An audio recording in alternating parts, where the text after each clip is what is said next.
Hello guys, welcome back to Garage Football. It is our live watch along for Albania versus England in the World Cup qualifiers. Just over 10 minutes or so to kick off. The team news for England's in. Much change as predicted from the San Marino game on Thursday night. So Nick Pope stays in goal. Looks like back four of Kyle Walker, John Stones, Harry Maguire, Luke Shaw. Midfield, possibly midfield three of Mason Mount, Calvin Phillips, and Declan Rice, and then the front three of Phil Foden, Raheem Sterling, and the captain Harry Kane. So leave your thoughts, comments, predictions, etc. in the live chat, and subscribe to Garage Football if you're new. So Dennis is with me. Thoughts on the game itself, Dennis, and the changes that Gareth Southgate's made? Well, that midfield three is very interesting because it's always Calvin Phillips, Declan Rice debate between West Ham and Leeds fans. Well, be interested to see if they are as similar as people are saying. I'm saying this as someone that's only seen Calvin Phillips play when he plays against us. But they are so similar. It'll be interesting to see where the logic is here. Could we finally see Declan Rice be freed up a little bit more further field like he is at West Ham? So we don't get the all he does is pass sideways brigade on Twitter. Really interesting to see Foden up top. Well, not up top, but on the wing for England, alongside Sterling. Hopefully they've got to work around. I think, I can't really find much fault with this lineup. I might maybe have Ward-Prowse in for Phillips, possibly, just so there's a slightly more dynamic and different midfield three. Yeah. But, that's just my opinion. Yeah, it depends what interesting to see how Southgate lines it up because, it could be a 4-3-3 with, say, Mount a bit deeper. It could be a 4-2-3-1 with just Phillips and Rice sitting and then it could be a diamond. It could be a diamond with Rice and Mount in the middle, or Rice and Phillips in the middle. Foden sort of as a free roll 10, Kane and Sterling playing off each other. This could be any possibilities really. Even absolutely bizarre. It could be Southgate's gone mental and put Rice at centre back, and we're actually playing with wing backs against Albania. I don't know. There's so many possibilities here from this lineup. Yeah, exactly. It'll be interesting to see. Obviously, I'm glad that Foden's starting. I think he should be one of the first names on the team sheet when it comes to the Euros. But we've got so many quality players in this squad, and even the players not in the squad, like James Maddison, Jack Grealish are injured, and you've got Jadon Sancho to come back in as well. So Marcus Rashford's another one. So plenty of options for Gareth Southgate. Just got to get the combinations right. Yeah, pretty much. I mean. Southgate sort of lost a bit of that favour from the 2018 World Cup. He was very popular, and now obviously, the Twitter brigade not too happy with him.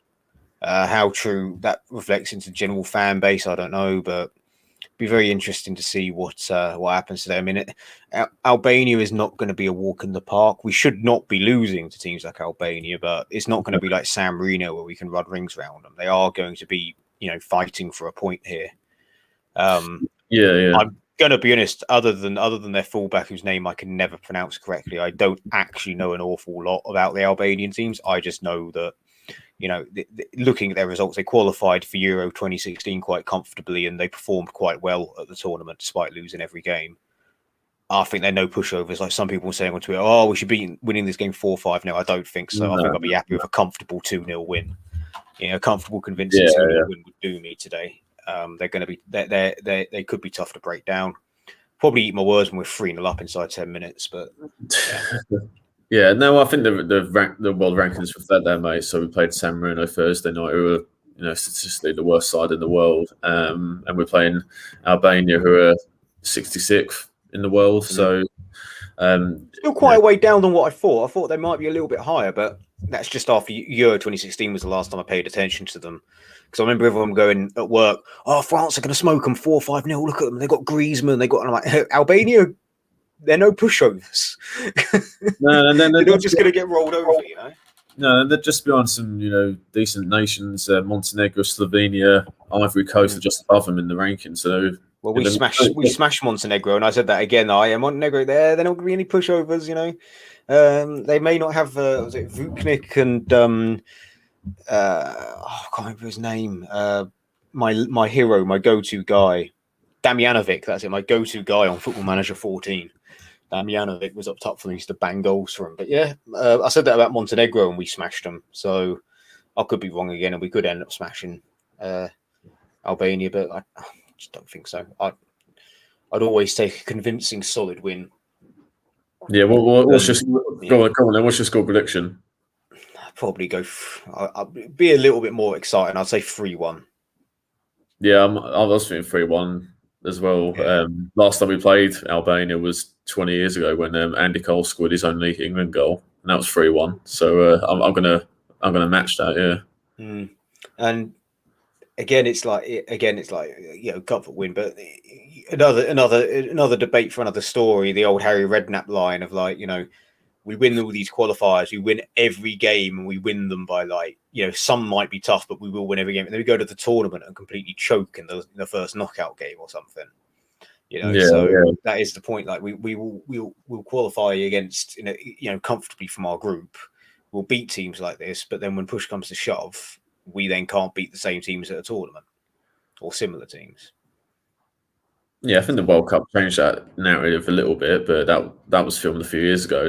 That BT Sport clip that's going viral again, and up to the point, I think it might have been before the Euros. I think 2016 Euros. So, but I think the World Cup changed that a little bit, but yeah, still. The debate could be that in the World Cup we beat Tunisia, Panama, we drew with Colombia and beat them on penalties. And we beat Sweden, who were not, a decent side. Did well to beat them, but other than that, we never got out of second gear in the games that we won. In my honest opinion, it's decided to be a negative Nigel there. But yeah, we know 2018 changed the narrative. But look at the teams we played against. We weren't any. But anyway, blah blah. We're getting to a story for a different video on a channel. Yeah, we'll wait until it comes to the Euros to talk about that in depth. But. There it goes. Anyway, but I'm just looking through because they've got the squad list on UEFA's website, and the place for some decent teams. Some of these Albania players like Hamburg and Stragosha on the bench, our second choice keeper, I believe, plays for Lazio or did play for Lazio for quite a while. Yeah, some for Napoli, Atalanta. I recognise number 6. I can't pronounce his name. Dim Shitty or something like that. Or Dim City, but he's a very good, famous last words, very good signing on Football Manager, just for a good squad player, never lets you down, And Vaselli as well, used to play Man United youth player. Vaselli, I remember. I think he was at Sheffield Wednesday for a bit as well in the Championship when he was a young guy. But yes, I do recognise a couple more names than I thought. But yeah. It's not like when they got like Loic Kana and things like that and players that you just roll off the tongue for them. Yeah, so the teams are out now. Just going for the national anthems. No fans in the stadium, of course. There was chat, wasn't there? It was in the news where this game might not have gone ahead because of security concerns, but at least it is going ahead, which is good.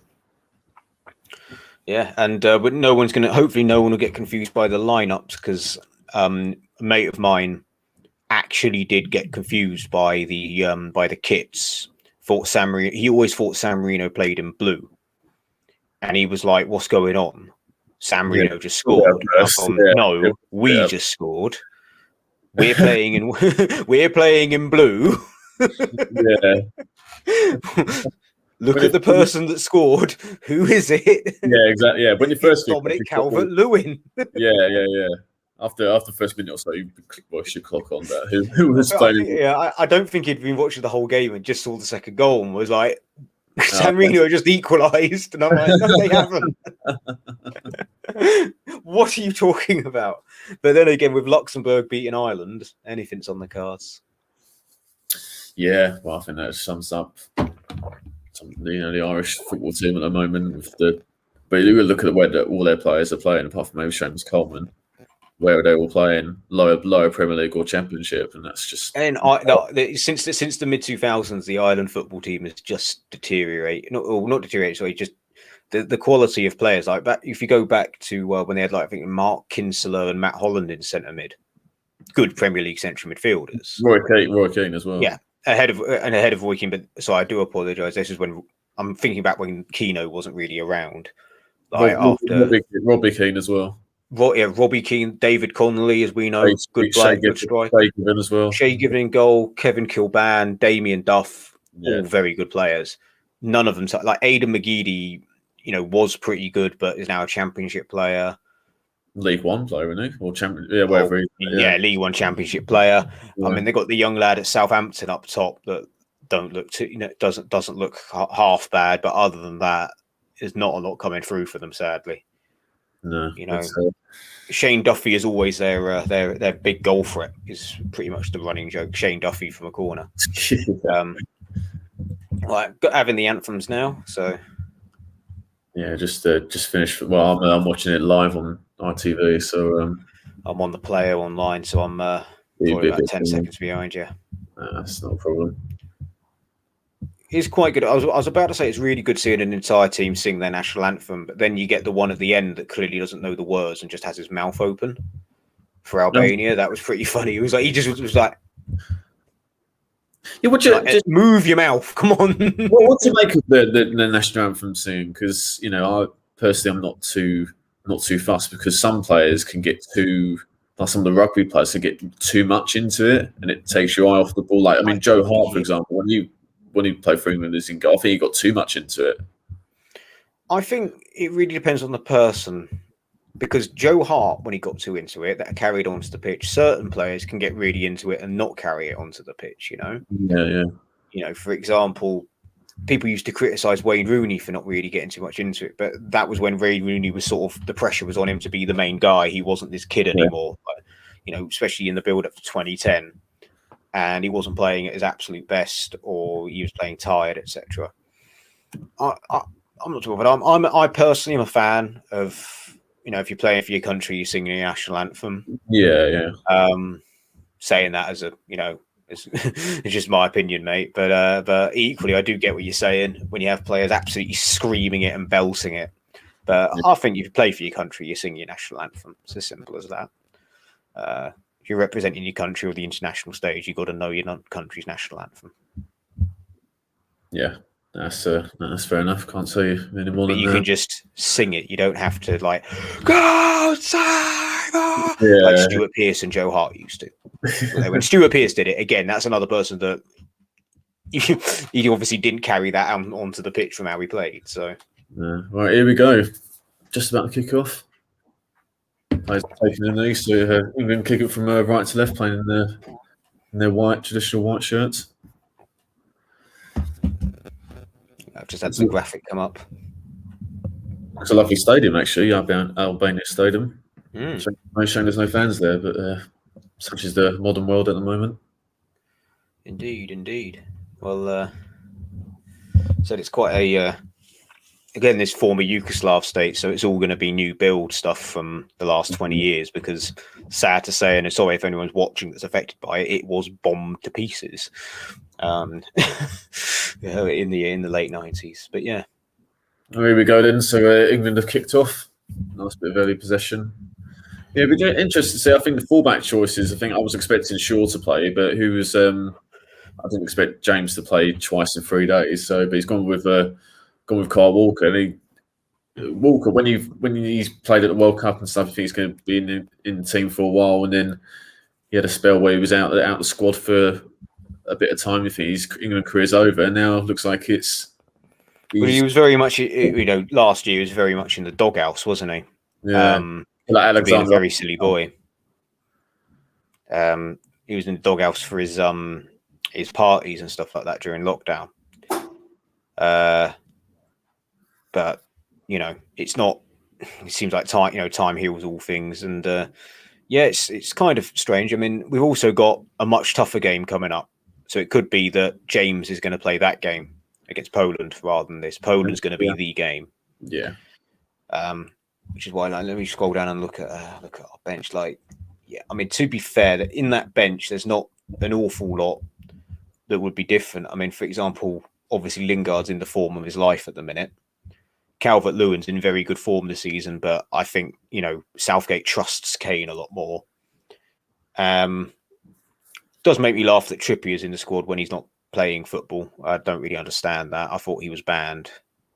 I think he's back now, but before he was banned, he was in real good form for Atletico Madrid. That's probably why he's in the squad.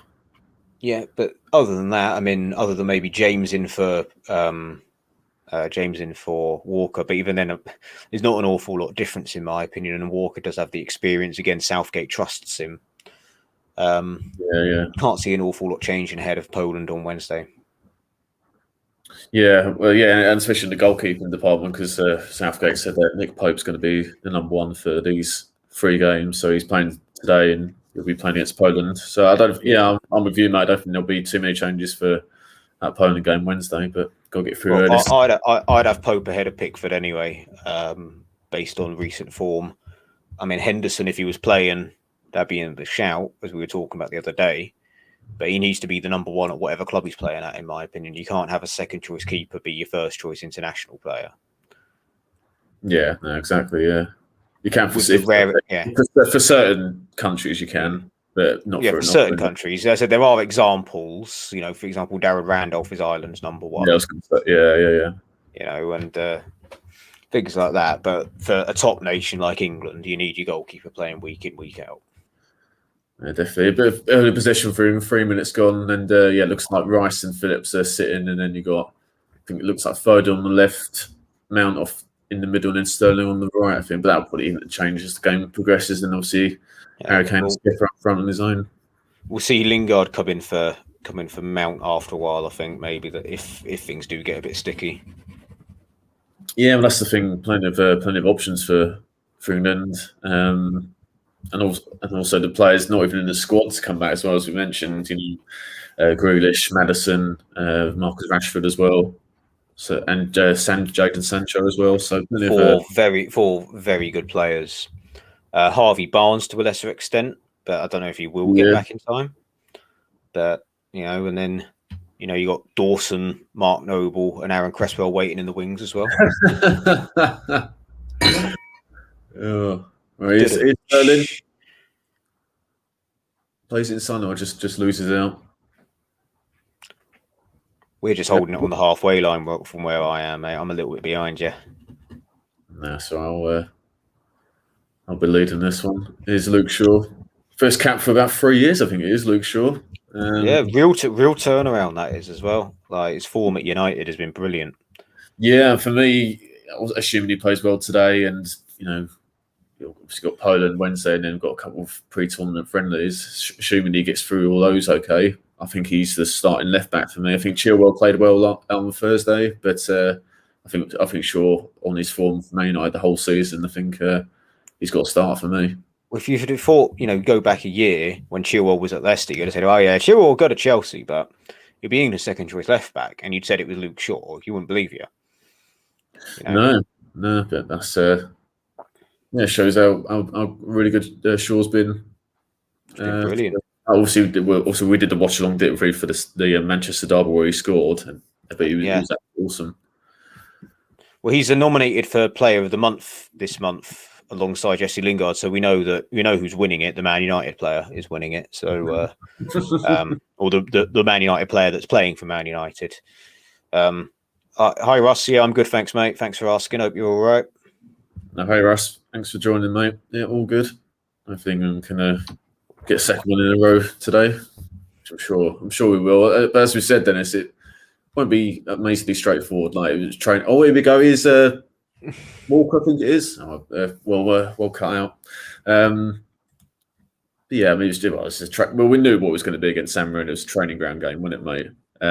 Pretty much, yeah. It was like play free for an amateur mode or whatever. It was absolutely, you know. But this one will be, I think, sooner England get the first goal. I think that will. Make it a lot easier. Yeah. I mean, equally, again, our other teams in this group, Poland and Hungary. I mean, Hungary really probably should have won against Poland, in my opinion. What was the score?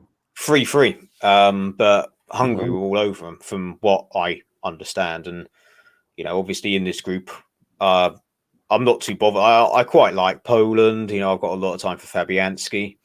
But obviously England and Hungary are the two teams I want to come out of this group. So, and qualify. But, like, our group isn't as straightforward, but I see us winning it. It's more a case of who comes second.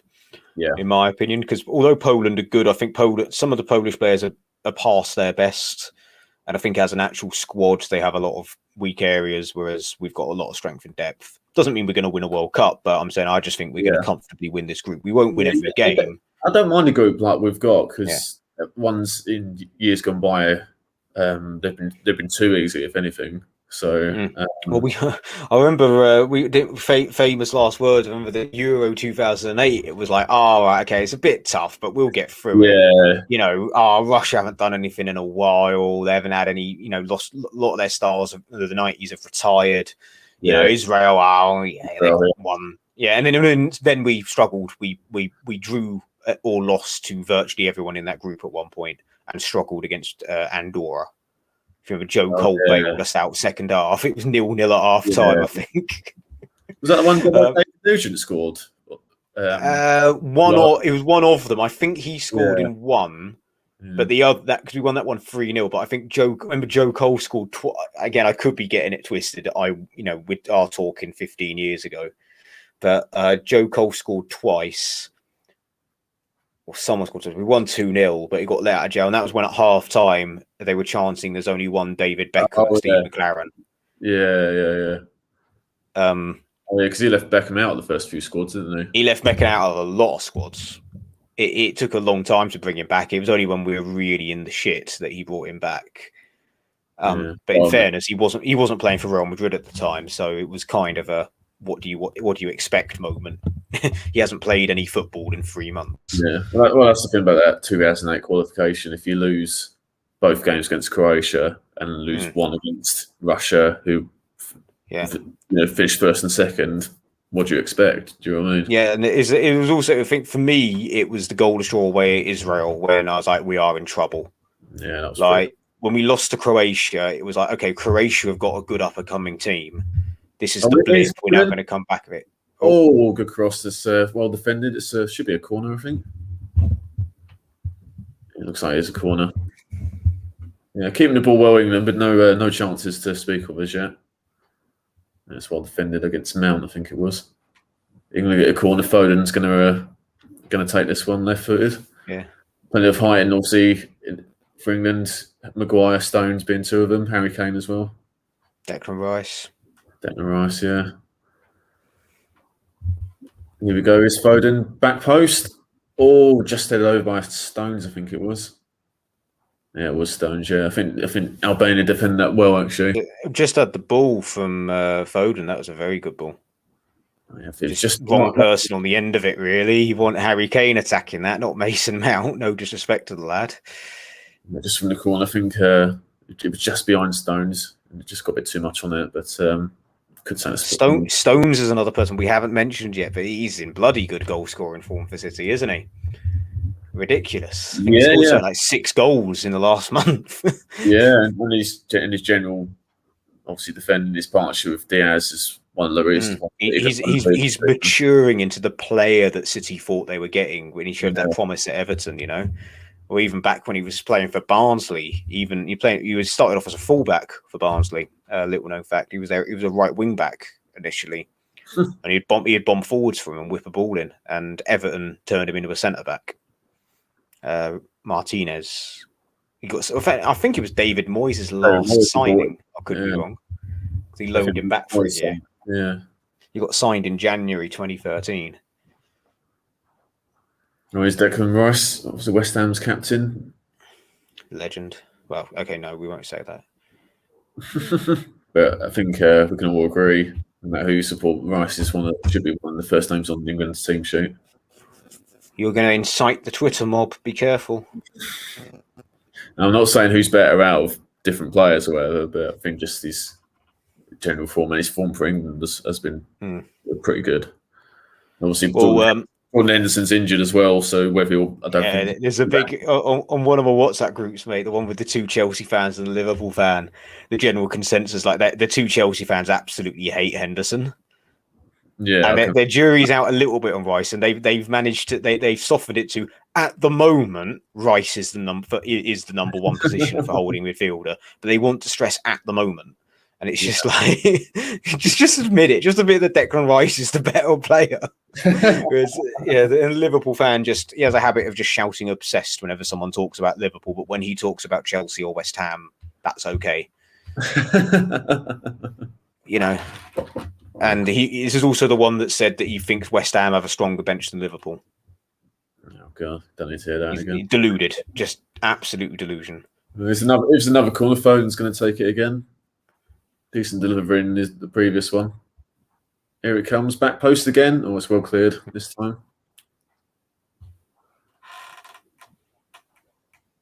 England win it high up the pitch. Oh no, Mount gives it away. Possible 2-on-1 here. Oh, what are you doing? Oh, shot over by number 11? Uzni, I think it is. Uzni makes the effort, but it was given away by Mount trying to play it back to Walker. I think it was Zuni, yeah, good first touch, good first touch, but he skies it. Should have done better.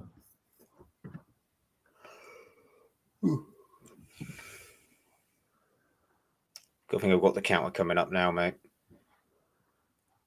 Yeah, I think you should have done better. Really, they had the chance there, Albania. Oh, that was a terrible, terrible back pass. Was it Mount? Was it? Yeah, Mount tried to find. Oh my God, that should be that should be 1-0 Albania. I'm sorry.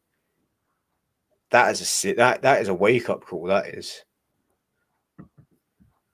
Yeah, definitely. Yeah, and it will come from our mistake, didn't it? So we've got to be careful. I think that's you can tell it's Albania's tactics. Just spring on the counter. They're not going to play through us. So it's just saying a big wake up call. What do you make of what Russ has put? Thanks for us. So about Rice against Arsenal the other week. Not so sure about that one, if I'm honest with you. I think Declan Rice was the problem we had in midfield is that Souček just looked knackered second half, and we sort of got cut adrift with Arsenal's ball down the middle. I wouldn't say Declan Rice bullied him. I think Declan Rice was having the problem where he was having to do about two people's work for him, and that wasn't a slight on anyone in our team. It's just certain people were out of position quite often. Diop was all over the shop at times. Second half, so I just think Rice had too many. He was juggling too many things, in my opinion, rather than being bullied by Partey. I think Partey did have a game, but I wouldn't say Partey bullied Declan Rice at all. Just Rice was getting sucked in a little bit because he was having to do Souček's thing for him and cover for Diop. Yeah, and plus they also had a lot of attacking players. Odegaard was pulling the strings, and they had a lot of bodies in that particular area. Another corner comes in. It's, goes out for a goal kick this time. Yeah, I've had a couple of corners. England hasn't quite led to anything yet. But, 3 decent balls, you have to say, from Phil Foden, which is good to see. I mean, it's an absolute bugbear for any football fan when corners, set pieces, or don't beat first man and stuff, which is so frustrating. But that hasn't happened yet. Just hasn't led to any efforts really, apart from that one by Stones, but that was harmlessly over. But I have to say that counter-attack by Albania was the best chance of the opening 15 minutes. That's right, yeah. Oh, Kane's done well to win it there. And they get out of it, Albania well. But then Rice wins it in midfield, drives forward. He's got a few options ahead of him. Is Sterling. Still Sterling waiting for support. He's Luke Shaw. And momentum just stops in there. It's back in England's midfield now. They've done well there, Albania, to snuff at that potential attack.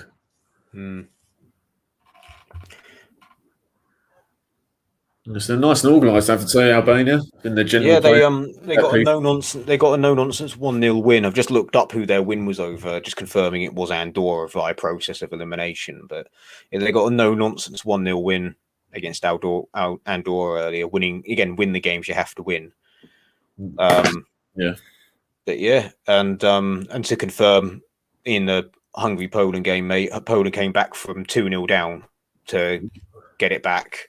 So they weren't exactly great, and Hungary were all over them, according to the match report. So yeah. Lewandowski scored for. Lewandowski scored with 7 minutes to go to rescue a point. Because they went 2-0 down, got it back to 2-2, and then Hungary immediately fired back with a goal. So yeah, and then Poland got back into it again. Still be So that's the state of the group, really. I mean, Hungary are playing San Marino tonight, while Poland play Andorra. Those should be wins for Poland and Hungary easily. So we need to win. We need to win, beat Albania, Andorra, and San Marino to just qualify. Because we will get probably slip-ups against one of Poland and Hungary, in my opinion. Those could be the banana skins. Yeah, obviously it's good that we're playing Poland at home on. But, Lewan goal ski, is still pretty lethal. Yeah, no, I think you're right. I think from what you said before, I don't think Poland on the side of what they were a few years ago, but you got probably the best number 9 in the world, Lewandowski at the moment. So yeah, can't give him any chances. I mean, sort of striker that could really bully lesser experienced defenders. So if we've got anyone other than Maguire and Stones at centre back, could be a problem if you play Cody, for example.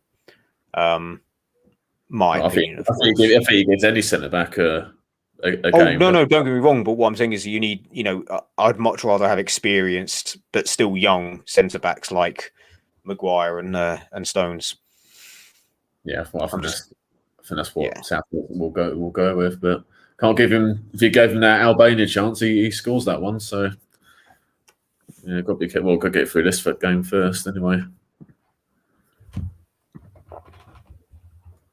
England keeping the ball decently, but no real chances. But still early on. I think they're getting into real good shape. Albania, they're not pressing too high up the pitch. They're sitting pretty deep, and there's always, whenever an England midfielder gets the ball, there's always at least one or two players around him. So there's not a huge amount of space. There's a bit of space for on the right hand side. Is Mount. Now Foden time crosses it in. That's not a great ball. I'm a little bit behind. I just had, I think it was Mount again, try to just do like a dinked long ball back to the goalkeeper, and it nearly backfires. Yeah. It's around the 18 and a half minutes of that. Ridiculous, man. That was just ridiculous. I know that Mount, from what I've read, just gets unnecessary amount of stick on Twitter, but he's a little bit all over the shop at the minute. Just needs a bit of composure, England. Giving it away a little bit.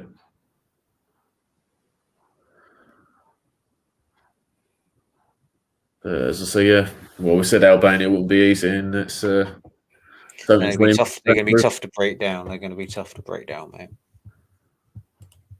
Yeah, that's what I mean. The first goal's crucial if we get it.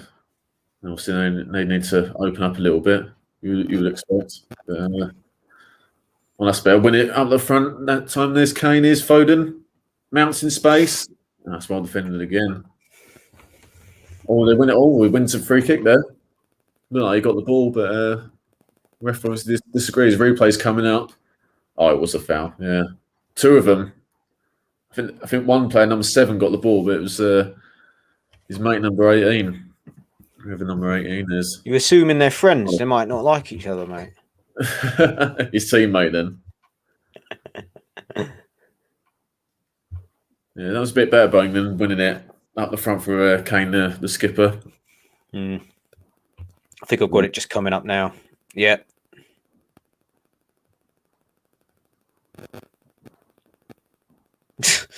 He does get absolutely clattered there, doesn't he? It's a booking as well. Yeah, I was going to say, I think number 7, might have got the ball, Bear. Or Bari. I think he got the ball, but then the centre back is number 18 just absolutely clatters, and shouldn't have any complaints.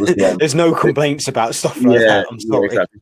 Ismaili was the one who got booked, and he was the one who actually fouled him. So that's fair enough. So about to take this free kick. I think probably Harry Kane out of guess. Yeah, get the Titanic music playing, or the little violin ones. There's a few standing over it. You got Foden as well. Here's Kane shoots. Oh, it hits the wall. What's he giving there? I was giving offside. He's giving offside.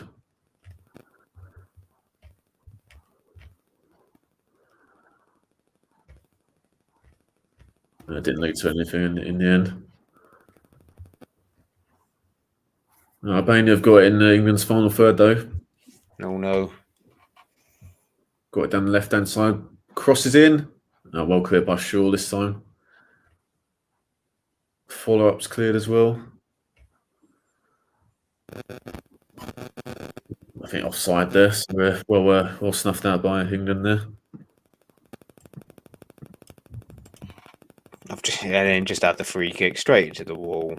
Standard Harry Kane taking free kicks for England. Sorry, but it is true. He sticks one in the top bins like, and then the Curb Your Enthusiasm music plays. Oh, mate. Which I don't think you'll complain about because England would have scored then. So no, I'll never complain if I say something and then it happens and I get turned into a Curb Your Mean. I'll never complain about it because it's justified. But I'm just saying that with confidence, I'll say that will never happen. Oh dear. Where's that shovel?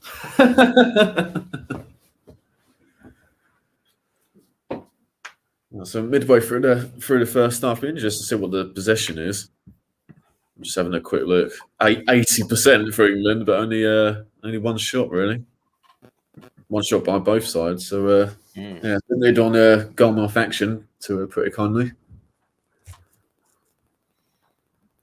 I think they just need to. Well, it's easier said than done, but just I need to speed it up a little bit more. One-touch play, 1-2s, because we're keeping the ball, we're not stretching the play at all, and it's easy for Albania to get into shape. So we just need to quicken up. I'd say. Yeah, I'd say that. I mean, it's just again being patient and picking your spot. We are going to get chances. Like when Harry Kane nicks the ball there, we just got to make sure, because they were very quick to regroup just ahead of that free kick, or when they gave the foul away, should I say? They're going to be a very organised and drilled team. You have to understand this is going to be their biggest game of the year, pretty much. They're not playing any local rivals or teams that are geographically close to them. Really, that they may have some beef with Poland. I don't think they do, but you never know. For example, but it's not going to be a huge thing for them. Well, that's better. Sterling's on the left. Oh, he's done well there. I couldn't find a teammate, but Shaw's got it. Yeah, first time Sterling's really touched the ball, I'd say, in this first half. Let's get him on the ball a lot more. I mean, I do have a historical and political anecdote about Albania, but I'll save it and maybe say it off camera because it might bore everyone to death. But yeah, the game's not quite that boring. It's not quite that boring. It's not West Ham Brighton boring. To fill this airtime with political chat. But, first 20 minutes of Brighton versus West Ham this season, that was where talking to Charles about his takeaways started, because that's the level. There was nothing to talk about. It was just head tennis in the middle of the park. It was like an Allardyce Tony Pulis classic when we were in charge of West Ham and Stoke. It was just nothing going on. Because there are things going on, just I'm a little bit behind, so I can't get excited. Yeah, I think we're okay. Maybe if this carries on in the second half, might need to get that anecdote out, but hopefully by then we'll be a couple of goals up. So hopefully, yeah. Don't need to worry too much. Damaging defeat. Well, England still keeping the ball for the under-21s. Oh well, I gave football-related anecdotes about Adrian Boothroyd when he was a Watford manager, because I used to go to, despite being a West Ham fan, I used to get to go to watch Watford for a fiver when I was at school. Yeah, it was like a weird thing there. Like if you were, because I was in athletics and the school football team, they were like you qualified for discount at Watford Football Club if you're under 16. So I'd like, for £5 I'll go watch Watford play. Like if I weren't watching West Ham, or West Ham weren't on the telly. Premier League football for a £5. Championship, then Premier League, then Championship. So for 3 seasons, I went to go watch them. And my word, like he got like Adi Boothroyd's entire managerial pedigree relies on the following things: getting Ben Foster on loan, finding Jay Demerit playing non-league football and finding a top quality centre half, getting very lucky signing Marlon King and him turning up and being like, okay, I'm going to play really well this season, because he was on the scrap heap when he joined Watford, and keeping hold of Ashley Young, because I remember quite a few clubs were after him in the summer of 2005 for a pittance. It was only going to be like £1 million, £2 million for Watford's financial problems. And so instead they sold most of the squad, like they sold Helgeson and people like that. Anyway, blah, blah, blah. Surprise package. And then the Premier League. It's round. Oh, well cleared. Sterling was on in then, but the player was booked. Ismaji done really well there to take it off Sterling's boot. So just a bit more pressure from England this last couple of minutes. So carry on, mate. I was just going to say that it got to the Premier League on luck, and they had no chance of staying in the Premier League based on the football he was playing. The style of football is what screwed Watford, really, because it was so easy to defend against. Watford didn't score goals. That was the problem. They were never going to not concede goals, but the problem was with the attacking talent they had, they couldn't score goals because it was just hoofball. You can't play hoofball when you play an Ashley Young as a false nine, because we had no striker. Well, I was watching him as a Watford or Watfordian. But yeah, and since then he's done nothing. He struggled to get them back into the playoffs, then took hold of Coventry and nearly relegated them. Foden tax those down. Still have got it in Albania's third. It's been a bit too slow. This been sums up England's half hour so far. Oh, just got Albania coming on the counter now. That was pretty bad. Yeah, and they're terrible, absolutely terrible defending there by Luke Shaw. Falling up. Is Foden finds Sterling on this left hand side? Oh, he wins the foul there.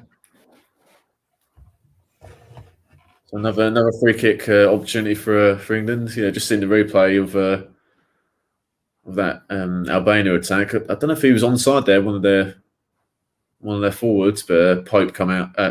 Nick Pope come out anyway. Yeah, Sterling's done well to win a free kick this left hand side. So looks like it might be Phillips, I think, to take it.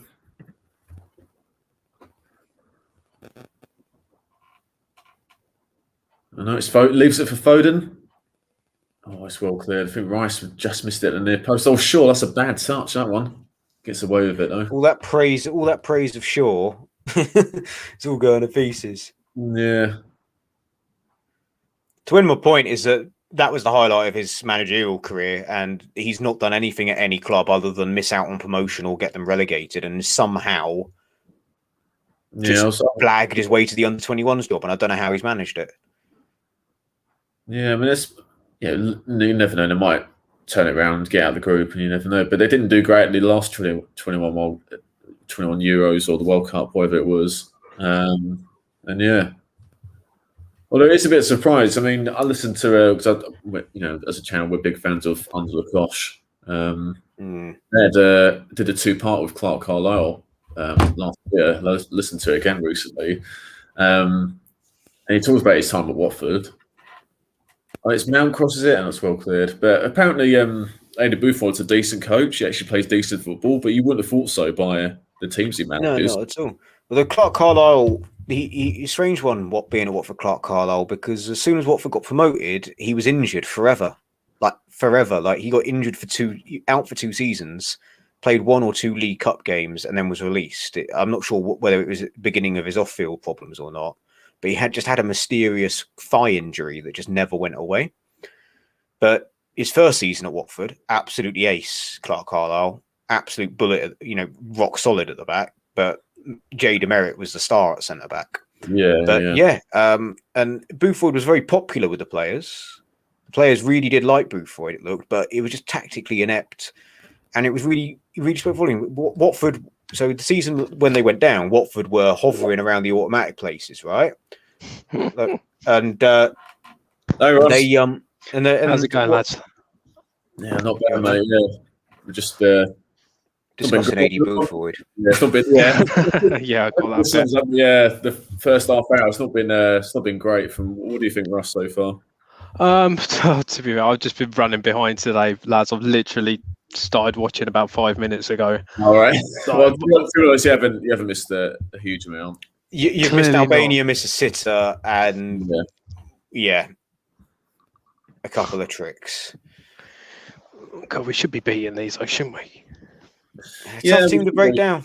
But yeah, I think we made it a little bit too easy because they're defensively pretty organised, not making it easy. Walker shoots. Oh, that's the first attempt on target. I think I'll go with.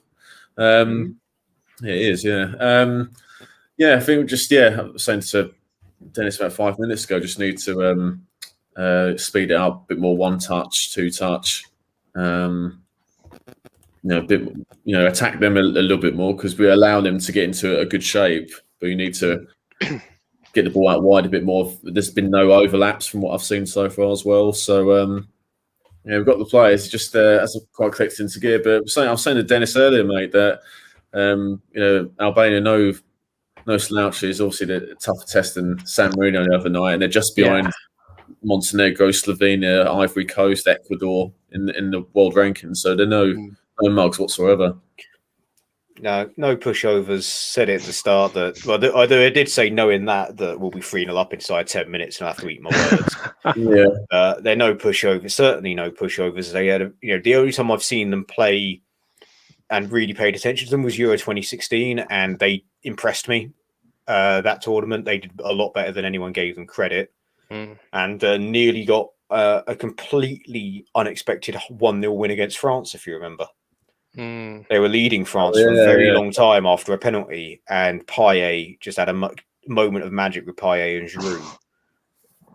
Sorted them out in the end. But then Payet just decided, screw it, this is going in the back of the stands or it's going in the top corner, and it just rifled in the top corner. This is what I expected. They don't really have the household names, like a few names that you would have picked up over the years, but there's a couple of names I recognise from Football Manager as being decent players that cause me a bit of bother, or have been good squad players for me in Europe. But again, I think with England there's a bit of wariness since that counter attack, hasn't there? They're passing it around the back from him a little bit behind you guys at 33, and I say it, they just then do an adventurous ball. So there's no adventurous balls, it's just short, safe passing.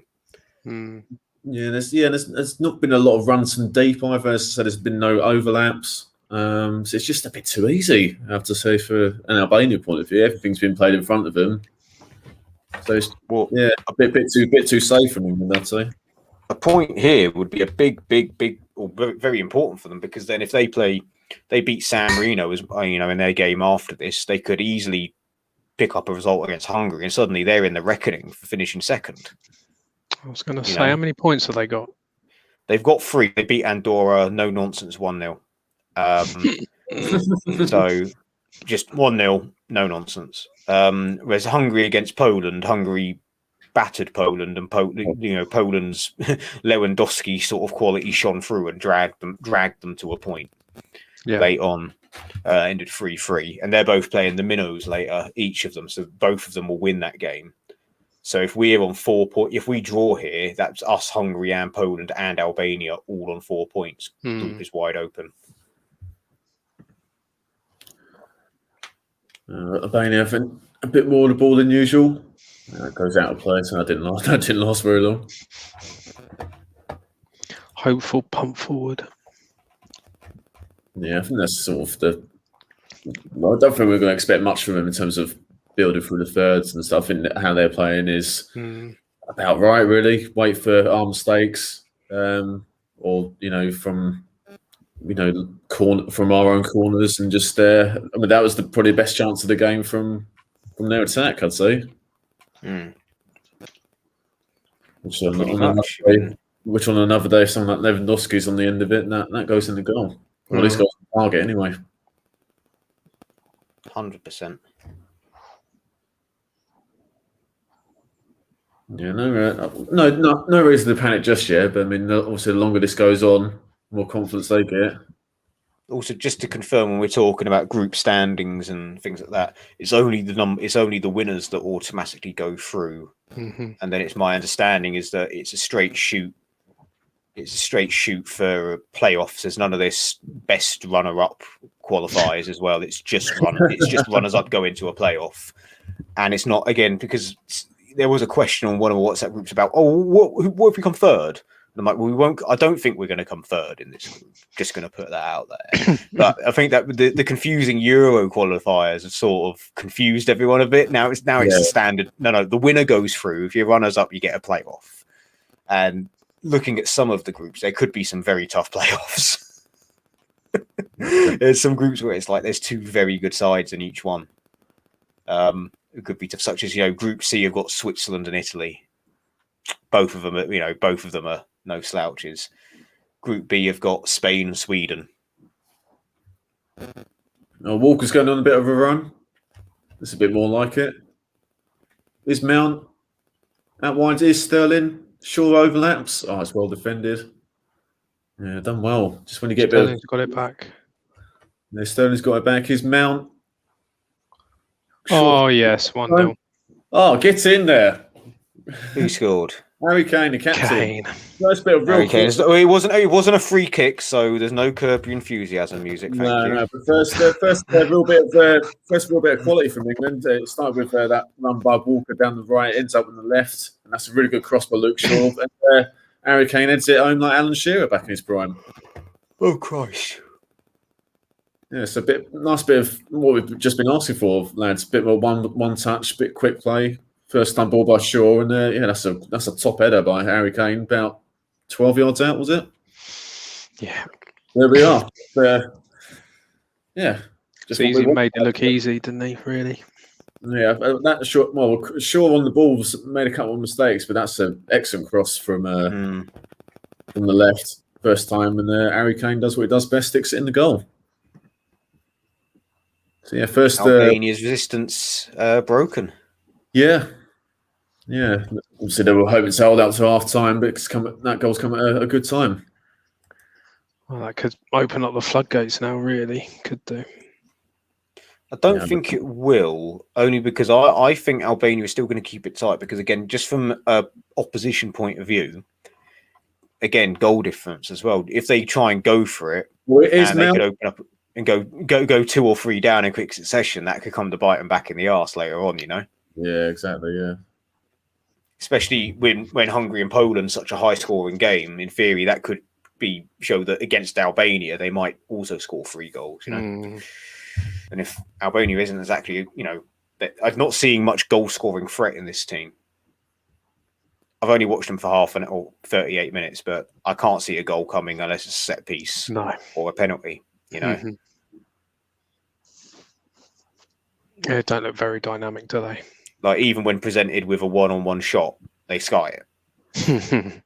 That's harsh because it's like, when you're in the heat of the moment, but you can only judge on what I've seen in front of me, Yeah, I think the way they've gone about it, Albania, you can't really blame them because obviously the quality of player, 6th hit from the world, they're not going to be expansive and play. And no, not at all. No, they're not, and they haven't got really any superstars, have they? So no, I think playing for the point is exactly how and even now they should try and do that because if they try and come at us now, as you guys have said, it's going to be 2-3-0, and then the game's definitely over. So at least they've got to wait till half time. Obviously, from England point of view, if we get a second goal, it's definitely going over. But Albania, they want to hold out to at least half time with this scoreline. Well, tempo's certainly gone up a bit from England in the past sort of 5-6 minutes. Yeah, you can tell. Goals change games, bit of confidence. Yeah, we'll definitely want the half time whistle to come. Yeah, that's all it took. Though I wouldn't say it was decent play, but it was nothing special by England. Just bit of speed, good crossing. Bit of one-touch play and sustain the attack, and then ends with obviously you give Harry Kane a chance. He's going to score, isn't he?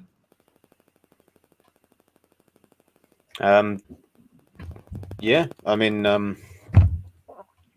he can't be. There we go. Oh, it's just at the crossbar. Oh, he's at the bar. Oh, I was just going to ask. Albania could be in trouble now. Off the top of your heads, how far up the goal scoring record is Harry Kane for England? He must be in and around 30 now, surely. Oh, Must be. Yeah, great ball by. Oh, he'd pretty be disappointed. I thought he was on He the would be stretch. disappointed with that. I thought that was going to go on the back of the net from there. Doesn't miss many of those from there. No. Great ball by Sterling to the back post. Kane's, well, he's just about free, I'd say. Yeah, I thought he was on the stretch at first, but no, he had his head over it. I think he'd be disappointed actually. He missed that one. But yeah, I'm just going to have a quick look there, Spat, on the. Oh, bloody hell! How has he not scored that? I say that as a bloke, who struggled to score goals in 5-a-side, but Well, it says he's got 32 goals, so I don't know. There we are. So he's ahead of ahead of Shearer. He's not necessarily getting any younger, but I'm confident he's got 20 more goals in him for England. Oh yeah, if you get to a tournament or whatever, yeah. Yeah, well, I think he's got a good 6 years in him at the top level. Good 6 years. In that time, we're going to play. Do you think he'll stay at Spurs for those 6 years or not? No, I think he's going to go this year. I think he's just going to go. You know what? I need to do something to progress, but I don't think he'll play for another team in England.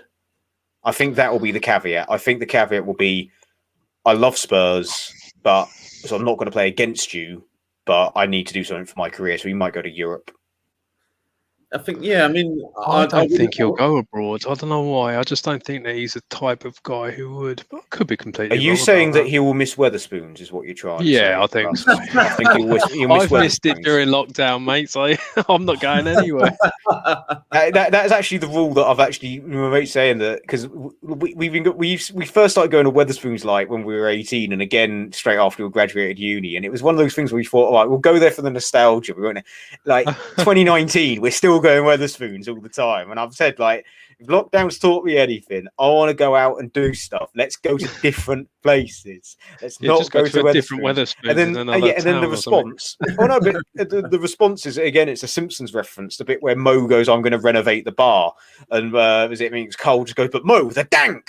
That was literally the response. Like, but Dennis, it's so shit. It's great, I'm like, yeah, okay, you can get a £2 pint of gone off Bud Light. Like, wow, great! I can get a 4-pack of that from the co-op, £3. I can dim the lights and spill some stuff on the floor, and I can turn my bedroom into on the floor and everything. Yeah, I could just drop things on the floor, not clean up, not Hoover for a month. Yeah. Get dodgy carpet. Scratchings. Not Hoover for a month. Like, get a load of microwave meals in and some cheap beer from like Costco and some Tesco value stuff, and just create Dennis spoons if you want. So I've gone on a massive rant. Noodles. Sorry, but yeah, my rant is I'm tired of it. And I will go. I'm not. It's not that I'm not going to go to Wetherspoons after lockdown. What I'm saying is I don't want to go there every fucking week. Yeah. But in Harry Kane might want to go there every week, so I can see why he would want to stay in. He could the buy south his own Wetherspoons, though, couldn't he? He could make his own. Yeah, he can go to Munich and just make his own one in his back garden. No, I think the Germans wouldn't stand for that. Other countries would, not Germans. Well, there's the half-time whistle. Albania, New England won. So yeah. We should talk about the Simpsons before. I think just quickly before we talk about the first half, I think if it was non-COVID times, I think it'd be more likely that Kane leaves. But you look at the finances of some of the big clubs, so can they really put a big enough bid? You know what Daniel Levy's like with trying to get transfer price. A Madrid and a Barca will always find money because the fans threaten to take money out of the banks if they don't get the loans. So Barcelona are in big trouble though, aren't they? At the moment, they're big trouble. Yeah. PSG, it's like Real Madrid, Pochettino. PSG, Pochettino. They lose Mbappe. They sign Kane, for example. Yeah, they could do. That's a good shout. For example, I'm just giving that out there as an example, but I can see him being done with Spurs very soon, and I'm not saying that with any bias. I just think for his career, he's going to look at stuff and think, how do I want to be remembered as a club legend that literally did nothing but tried? Similar to Shearer doesn't get remembered that greatly because he didn't win things. He did win the Premier League, but he didn't win it with okay, but what I'm saying is when he was in his plump, if he'd gone to United in the 90s, he'd be revered as this absolute top class legend. whereas he's like that just in Newcastle rather than across the country. So, yeah. You can't argue with Shearer. He was still one of the greatest strikers England's ever had. No, but what I'm saying is that the generation that didn't know, like the generation that didn't watch him play, because he retired quite. Let's be fair, he retired quite young. If you think about it, I think he retired at 33, didn't he? No, I think he was a bit older, but I mean, if he would have scored over 300 goals if he didn't have two bad injuries. And he retired from England, I'd say, pretty young. It was Euro 2000 he retired. So, but then again, it allowed him to play for Newcastle a bit longer, so you could say it worked out for him. But just on this first half, I mean, Dennis, obviously you watched it all. So, I mean, obviously we're 1-0 up. But can't complain. I can't really complain. There's a couple of individual errors, but it's just Albania were a tough team to break down. And like you said, although I don't think the floodgates will open, because I think they'll still be being bollocked to be disciplined, try and keep it at 1-0 and, try and get them on the counter, because a point for them isn't out of the question, but what they don't want is probably to tank 3 or 4-0 as we did San Marino. And we are capable of doing that. You give us enough chances, we will score, as we've proven. We've had, 2, maybe 3 half chances? Yeah. No real chance other than that Harry Kane header. A shot from distance from Walker and, a couple of very close calls at corners. But not even barely half chances, whereas Albania had a free shot on goal. I think Albania also can't have any complaints, really, other than silly fouls. I think Albania have stuck to their brief very well. It's never going to be an exciting game. It was never going to be one for the imagination, but it is what we sort of predicted. I still feel confident in a 3-1 or 3-0 scoreline. Yeah. But I can't really have too many complaints based on what we've seen. I don't think other players that were available. I mean, if we got Rashford, it's a different story. But the fact is, we don't have Rashford. They're injured. You can't blame the manager. So I think job done. Get a second goal. We'll be singing. So, good points. Russ, from what you saw, mate, what do you think of that first half? I was quite lucky by the sounds of it, boys. I sort of tuned in when England sort of started pulling the finger out. But I mean, Kane could have had that second one right at the end. I think if he'd have scored that, I think it would have been 3 or 4. But you never know. It depends. As you say, they'll be quite rigid, and Albania's manager will get into them at half time, and as long as they keep their discipline, just make it hard for England. But England have got too much quality, I think, some individuals out there that could really cause Albania some damage. So I thought I'll say 3-0, hopefully final score, something like that. Could be more. Yeah, well, me and Dennis went for 3-1 beforehand, and obviously that could still happen. We just went on obviously, last time we played Albania was 20 years ago when Andy Cole scored his own England goal. Andy Cole, God. But I think we're doing okay. Obviously, room for improvement. I haven't really got out of second gear, and plus we got options on the bench. Jesse Lingard played well the other night. James Ward-Prowse, Dominic Calvert-Lewin, Bellingham as well in midfield. So Ollie Watkins. So plenty of options in the second half if it comes to it. Loads, really. Again, someone like Bellingham, maybe not. Bring him on if it's comfortable. I wouldn't bring him on if it's 1-0 and we need to, be very careful. And not for an ability thing, but just safe hands at the helm. I'd rather not put too much pressure on him too young. Really, playing championship football this time last year. I know it's not there's not a huge difference in quality, possibly, no disrespect to Albania, to what he's done at top level championship clubs when he's played against them, and he's done well out at Dortmund. But I think, how many times have we seen players be given too much too young? I wouldn't throw him in the deep end in this game if we're chasing anything. Personally, Ward-Prowse can come in my opinion. Yeah, and there's obviously attacking areas and got a few strikers as well to pick from. So, but no, I think. Just more keep it the same, maybe up the tempo a little bit as we did for the goal. They're just showing the I don't know, they're not showing the goal. I thought they were for a minute. they were just showing the miss, and then Roy Keane's talking, so it's going to be funny. I think that's what the goal come from, and they're just about to show that now, and it come from Walker's surging run down the right. Obviously he's known for that from his time at City and England as well. And then no quality on the ball from Luke Shaw. He's shown that for Man United pretty much the whole season. And Harry Kane, obviously, he knows where the goal is. That's a good header as well, because he didn't have to just head it straight. He had to head it right, and it was right in the side netting as well. So the keeper had absolutely no chance whatsoever. Nope. But yeah, it probably should be 2-0. As we said when it was happening live, I thought Kane was on the stretch from that Sterling cross, but he had his head over the ball and he just didn't quite get the touch he needed. Not really, no. He certainly had enough power behind it. Yeah, or it might be Dennis. You'll like this one in particular. Andy Townsend special. He hit it too well.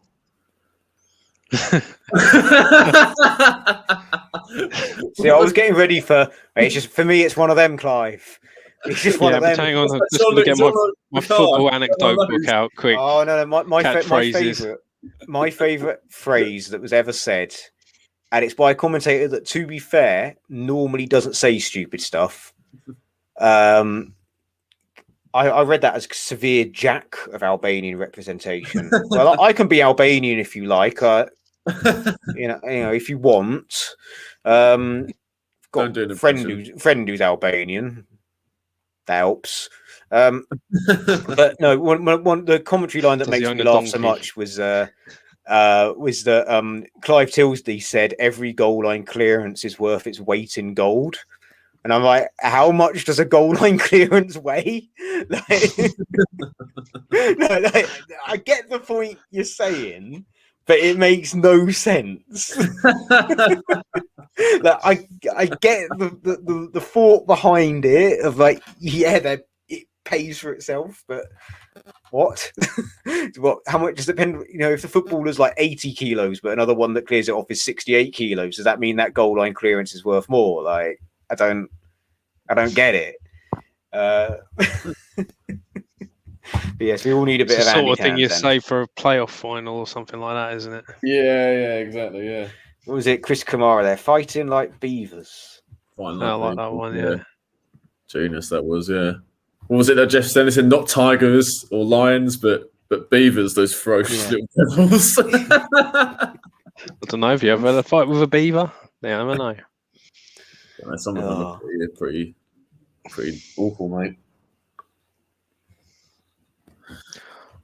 Win 50. Yeah, the Grand Prix has finished. If your mate wants to join us for the second half, Who won? Who won? I don't want to say, just in case someone's saved it and don't want to watch it. I've accidentally ruined Formula One results for so many people in the past. Oh, I'll have a quick look. Yeah, I always used to watch it if it was on early in the morning. I used to wake up at like 7 in the morning to watch it. And there was one famous. I think what was it? Probably the most famous one. Even though it's innocuous, it's when like Button first started getting really good for BAR, and he was finishing second. And there was it was one race where he was absolutely like hammering Fernando Alonso, trying to give us some time. And I just go to my dad, I don't think Button's going to win a race this year. I think it'll be next year. And my dad was like, well, I know you watched this morning, so thank you, mate. And I was like, okay, I was shocked because I thought I worded it cleverly enough to be like...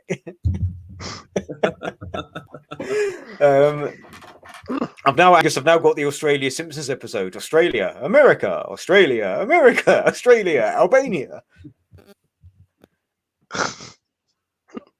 I'm glad to hear, Angus. I'm midway through Drive to Survive Series 3. My money is on George Russell winning the championship this year. Oh, that's good. So we're talking Formula One now, so we might go over some people's heads. We're still on the adverts. The second one's not quite started yet. Yeah, George Russell and Williams are going to win the Drivers' and Constructors' Championship, respectively. You heard it here first. Just going to clip this section up for the end of the Formula One season. End of the Formula One season. What was it? My prediction always used to be like, I always used to predict, like, I lived with a guy who still watched it. I only started watching it again last couple of years, and I just found out there was a guy who's called Hulkenberg, and I was like, that's the best name I've ever heard. I said, he's going to win. But then it was like, I always used to really pick obscure drivers from the past. Like, who do you reckon wins there? Ricardo Zonta. He was like a back marker in like the early 2000s. There was a Formula One question on Pointless, the game show, and it was, I think it was drivers who've driven for Ferrari, and I actually got a Pointless answer. Which one was it? It was Fischer-Keller. I would have known that. Fischer-Keller was like my favourite racer for no apparent reason as a child. I was crazy about that guy, and I don't know why. I think the theory my dad has was like I think it was the fact that he was driving a Jordan when I was about 5, and he nearly won a race because I lived in Watford Yellow. I assumed that was our car. I was 5. I did not understand how this worked. And because of that, I just became a bit of a Fischer-Keller fan. This is like 1997. Year Villeneuve won it would have been, but yeah, I think that's the theory behind it. Yeah, Fischer-Keller, he drove 5 races, didn't get a single point, bless him. So you obviously on that question, you weren't one of the 100. Angus, don't spoil the end. Don't tell everyone that George Russell won. Yeah, I'll put it out. By the sounds of it, I have to watch the highlights of that first race. Well, the only other Formula One anecdote is when I was out in Mainz for that carnival, I got asked if I wanted to pick some music, and they were playing all the Eurotrash stuff, and I didn't know any Eurotrash carnival type music, so I put Super Max on, the Max Verstappen song. And they were just like, what is this? But okay.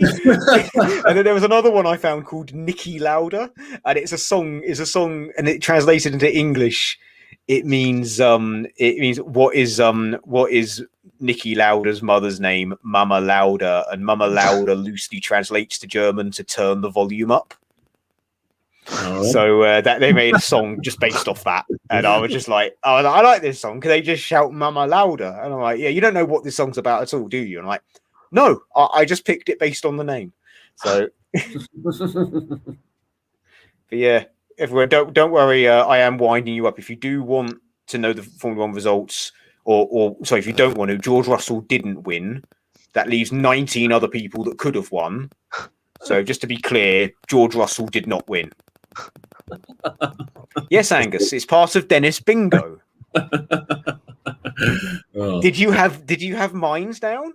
Tell me message me if you had mines down, and tell me if you get a full house as well. You get a little. I'll send you a signed picture if you get a full house. I don't know if you just saw it, lads, on the half-time result. Bingo, yeah. Georgia are winning against Spain 1-0 at half-time. Love Georgia. Only half-time, though. Come on, the boys. Come on, the boys. Come on, the Georgians. That'll be a ton of. That's the same result at 90 minutes. Well, the players are out for the second half. Kick-off about to take place shortly. Yeah, I think just more of the if England played last 10 minutes, I think there'd be at least a couple more goals in this, I'd say.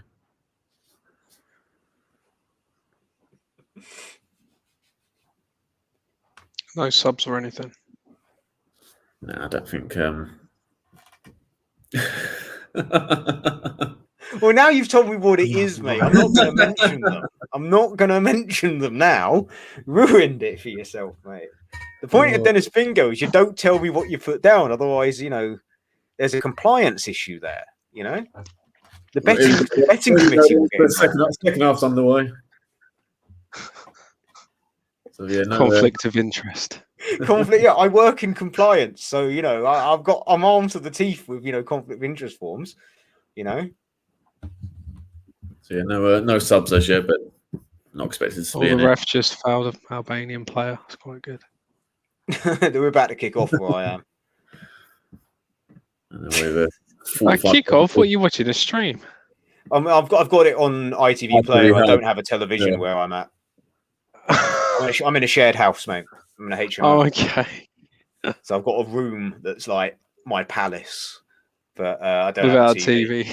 I just don't have a TV. I've got Mega Desk. I've got 2 monitors for work and my laptop plugged into it. So I feel like a tech whiz. But yeah, I won't tell you how big my TV is. Come on, it's not a TV measuring contest. Oh dear. Yeah, I think we'll settle for that, Angus, without a doubt. Right. England just keeping the ball at the back is Luke Shaw. Obviously got the assist for Kane's goal. He had a bit of a shaky start to the game, I have to say, lads, but he did well for that cross for the goal. Mount and Shaw weren't very impressive to begin with, but they linked up well for the goal. Yeah, and Sterling as well grew into the game as well. Yeah, but Sterling hasn't really made any mistakes or anything, although I'm sure the Daily Mail will find something. Yeah, 6 out of 10. He scored a hat trick and he assisted 2, but he gets a 6 out of 10. That's fine. All right. He gets a 6 out of 10 because he bought a house or something like that. You know, my favourite Raheem Sterling one was like, Raheem Sterling goes out for breakfast despite not winning Young PFA Player of the Year, and it's like, who thought that was a good headline? Well, the head will explode if Marcus Rashford's playing, wouldn't it? Well, it's like Souness with Pogba. Yeah, but he's got a point with Pogba. He'd find a way, like I find a way to say mines and everyone. He'll find a way to bring up Pogba. He'll find a way. That's definitely on Souness bingo, isn't it? Oh, not Souness bingo. It's just his obsession. That's it. Here's Mount. Bit of time. Here we go. Oh, almost. Always Sterling. He's got caught under his feet a little bit. Yeah. Oh, well, that's the Daily Mail's headline sorted then. Yeah. 6 out of 10. 6 out of 10 can't score in a brothel. Number 4, Hayash, I think how you pronounce it, the right back. He done really well. There was like that was linked with Man United like every year for about 7 years. Napoli fullback, isn't he? Is he? Yeah, I don't know if he's there anymore, but he was always at Napoli. Yeah, he's still there. Because he was at Empoli. He started at because he was a wonder kid on FM14 that you could pick up for like 600 grand. FM14 seems to be your favourite FM. FM14 was the Football Manager that I played for about 6 years because I just couldn't be bothered to buy a new one. Do you know what? I just download updates all the time on it. I haven't played Football Manager since my son's been born. He's 8 now, so I haven't played Football Manager for like 8 years because I just don't have the time.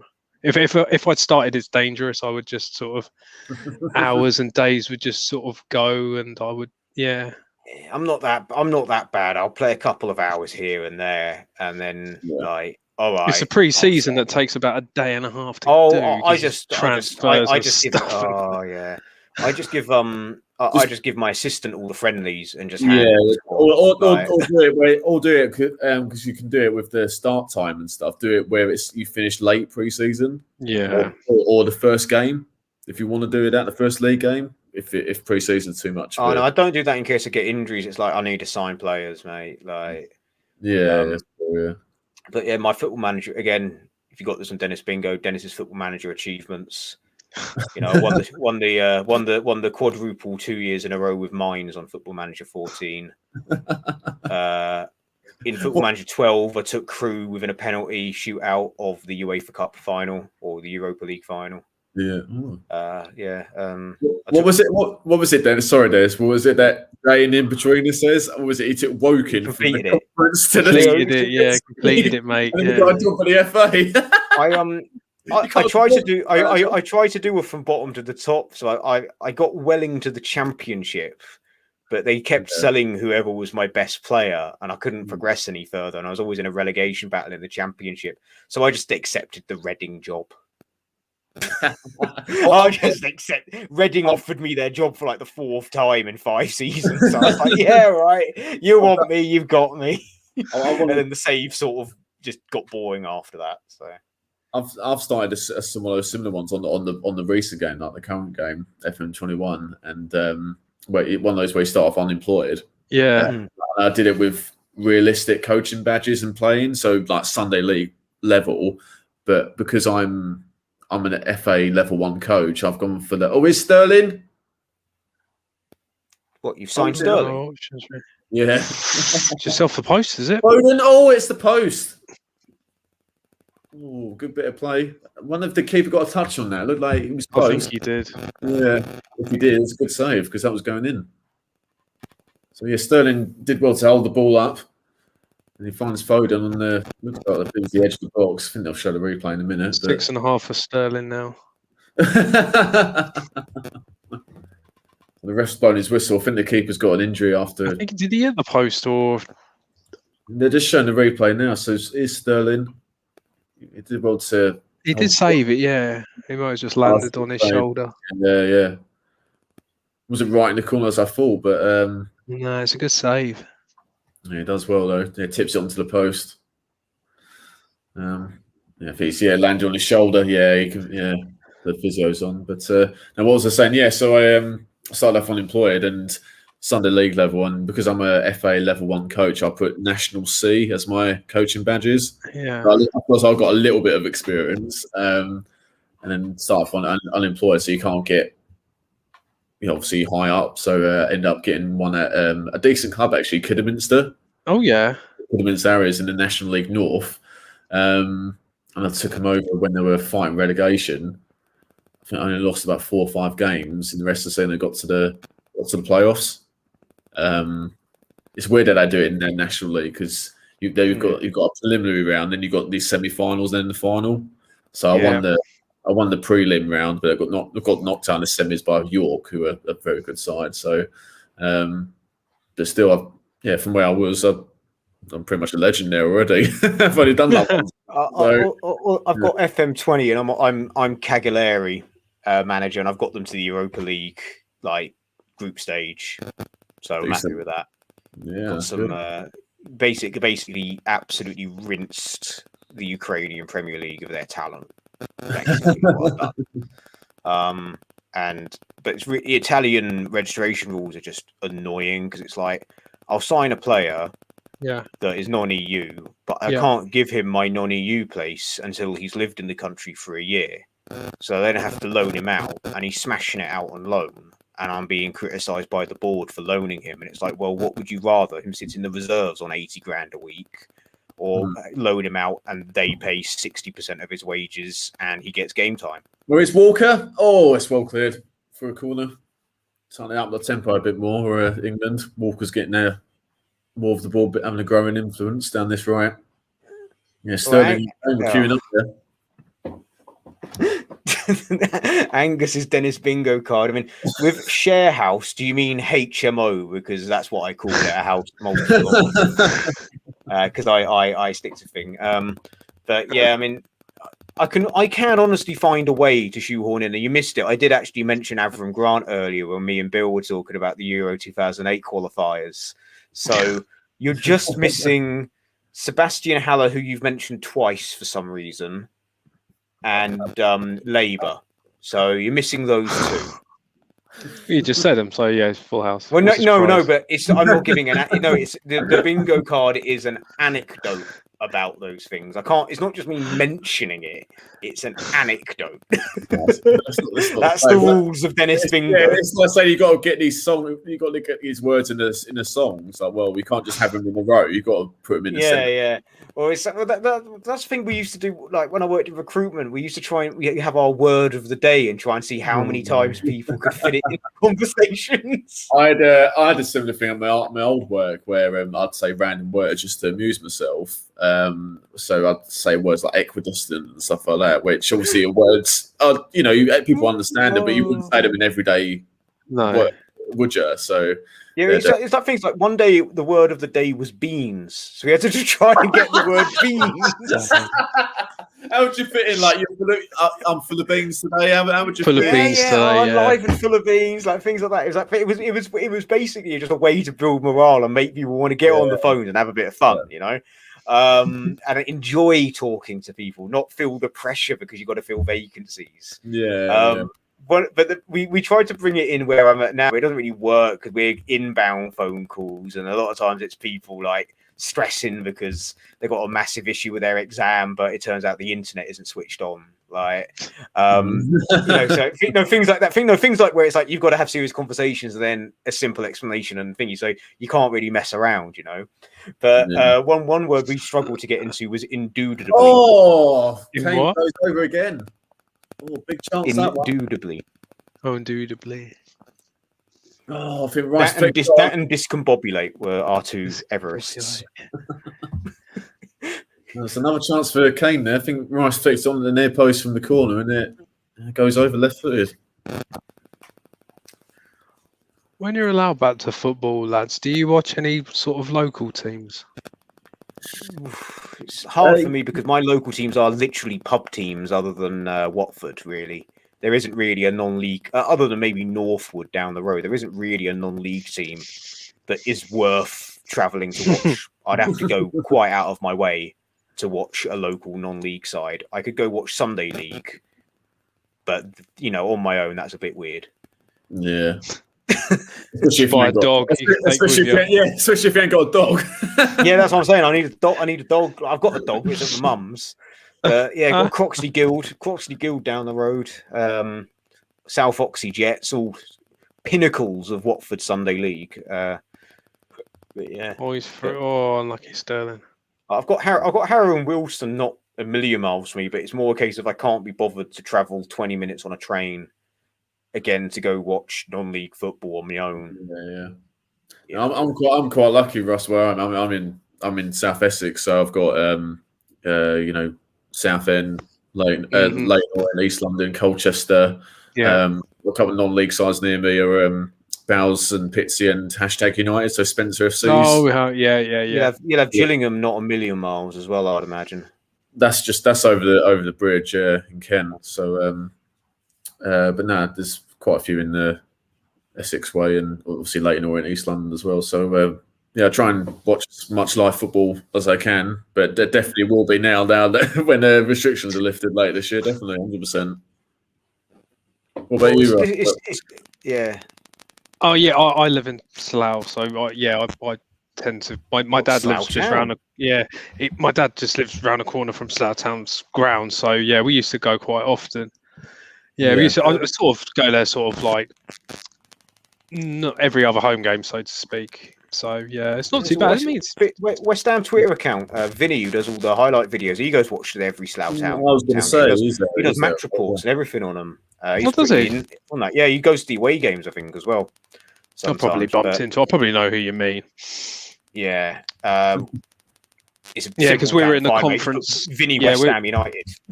Yeah, because we're in the conference south at the moment. So, but obviously that league's finished, and Slough just got fined £8,000 for not fulfilling 4 fixtures or something. It's just ridiculous, really. It's stupid.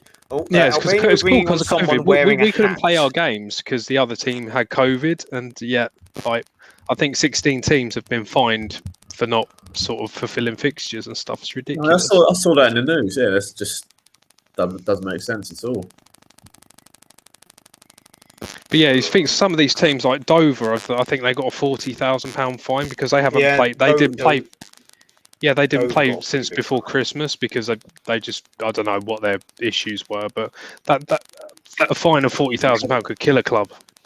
Oh, yeah, that's it. Well, pittance for friendly clubs. But, where my mum lives, Margate, their local team was on the verge of going out of business in the first lockdown. I think they got bailed out at the last minute. But again, that area, you got Margate, Ramsgate, Dover down there. You got some good non-league teams that if I lived there, I'd probably go watch, if I'm honest. But it's more a case of, mate, I can't be too bothered travelling quite out of my way. 20-minute train, 20-minute walk to go watch Harrow and Wealdstone play. You need one of those electric scooters. That's what you need. No, mate. Nearly got taken out by one of them yesterday. On the pavement. I hate them. Like people on the pavement, it's like, mate, go on the road with that thing. Like, I'm not going to repeat on air what I said to him, but no, I can imagine.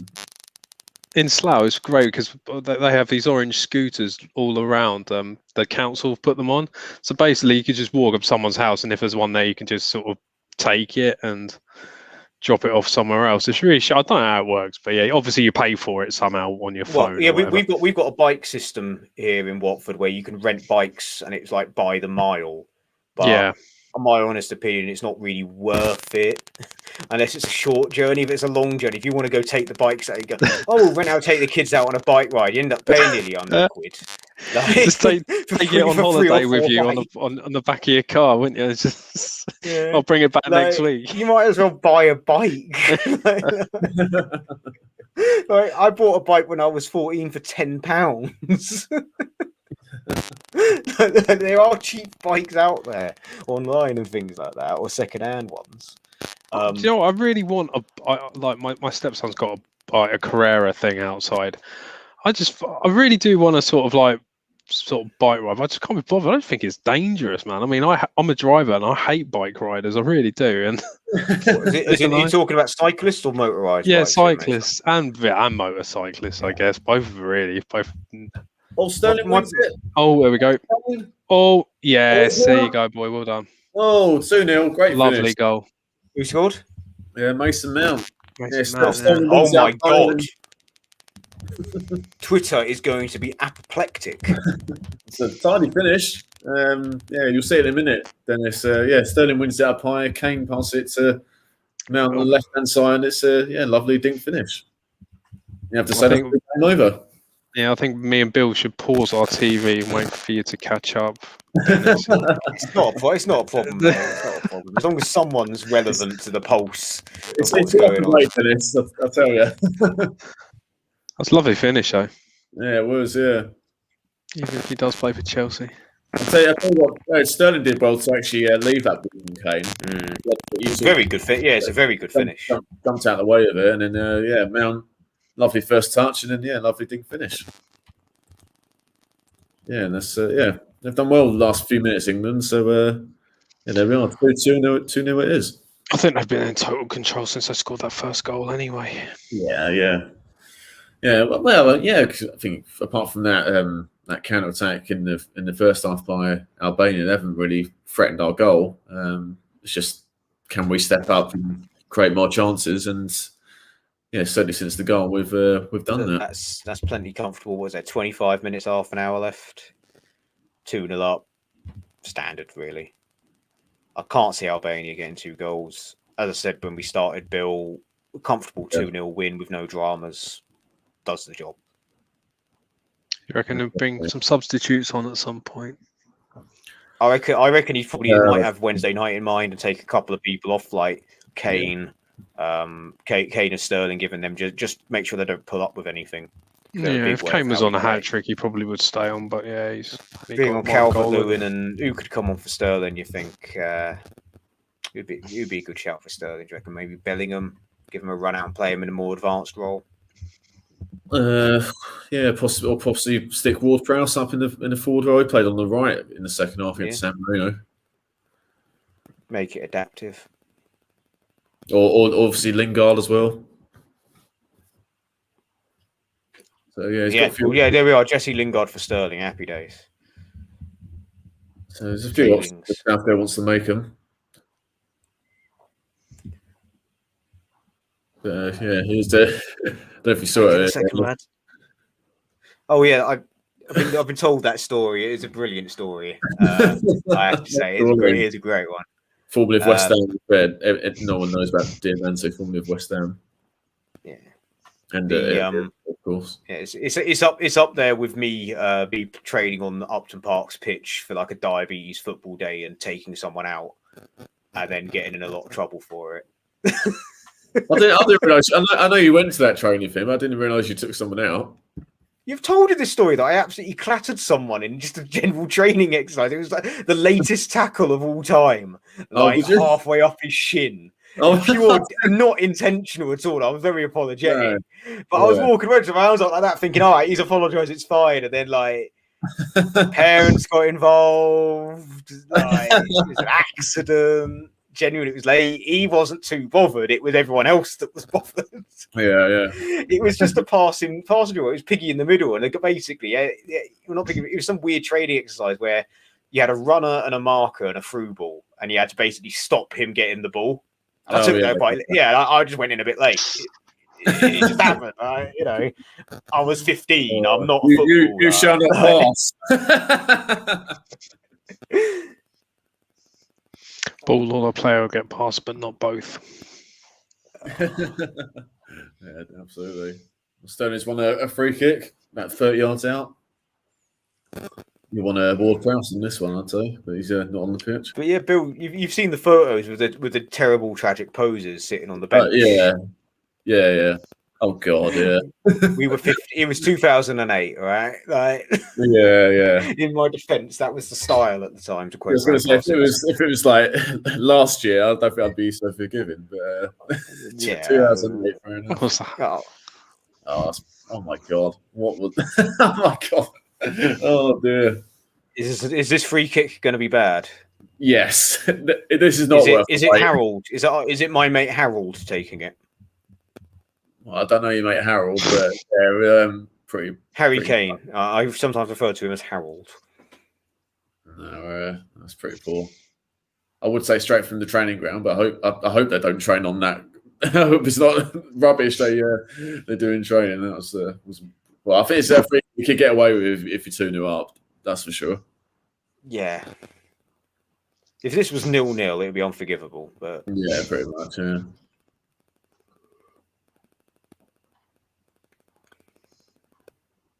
Yeah, that was shocking. Yeah, that was like the Noble Nolan flick thing with no Noble to run onto it. Oh God, that's not much better by Walker. Right, back in a second, lads. He's got back into position. That's a good thing about Walker. When he makes a mistake, he's got the pace to rectify his mistake. Probably by a lot for Guardiola at City. But he gives away a foul though. After all that,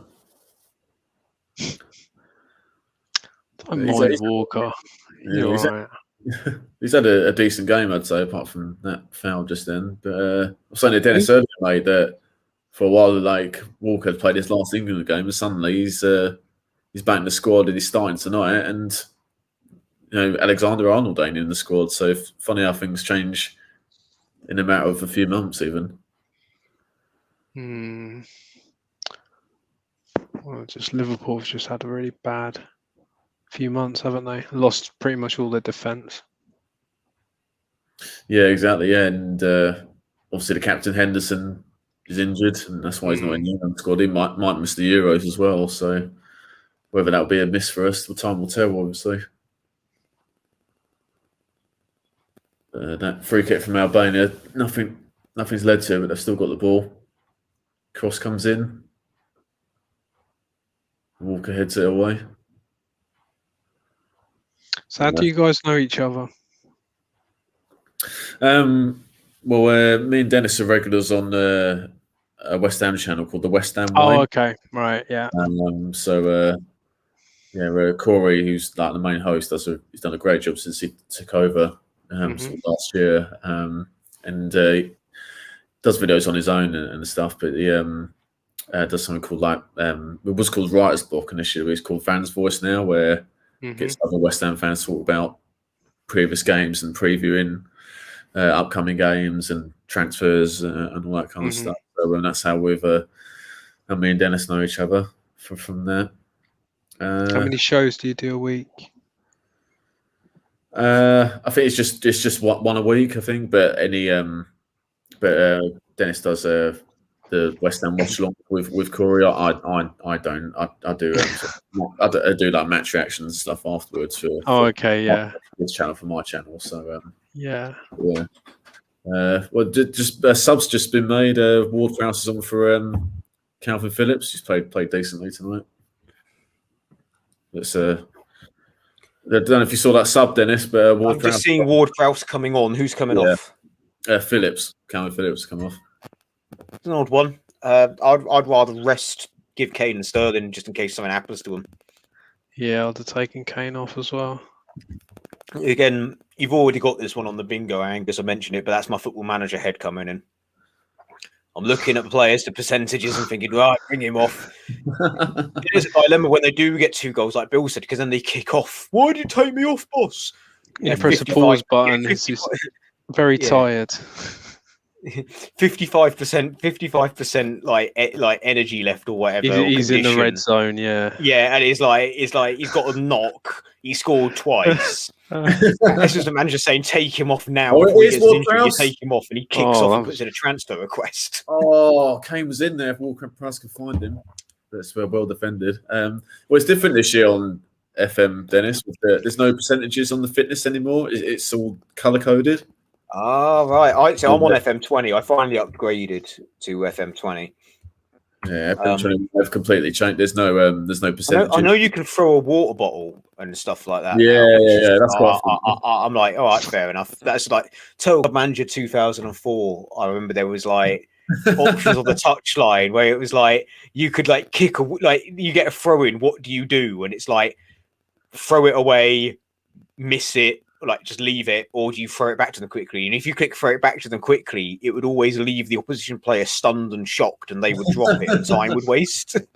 So always do the good thing, and you get rewarded. Oh my god! Sterling! Oh no, he scuffed it. Oh my days! Oh, what happened there? That's yellow card. Who for? Looks like Kane's been yellow carded there. He was trying to win the. Well, they did take 2 players out, didn't they? That's true, yeah. Sterling, like, didn't even look at the ball. That was Sterling while he was at Liverpool. He's finishing. That was a windmill kick. Yeah, Ward-Prowse, good ball in. Cobra Kai, mate.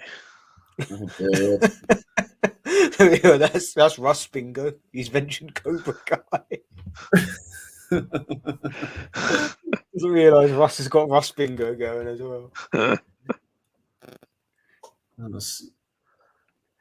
I've just had that as well. Oh, God. Obviously tap it in, and it took out 2 defenders. Oh, that's it. That's a yellow card. Sure, yeah. He had his eyes on the ball. That's not a yellow card. Yellow card as well. Like Kane gets suspended later in the group, mate. Again, this is why I take players off when you don't need them. We don't necessarily need Harry Kane right now. We've got 2 goals. He would have got away with that if it was an English ref. Oh, it's Ward-Prowse. Oh my god! Can find him. Oh no. That's very unlike Ward-Prowse.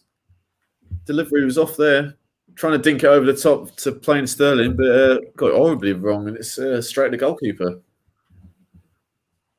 So this game's starting to open up now for England. A bit more space in the Albania defence. But yeah, probably should be 3-0, lads, I'd say.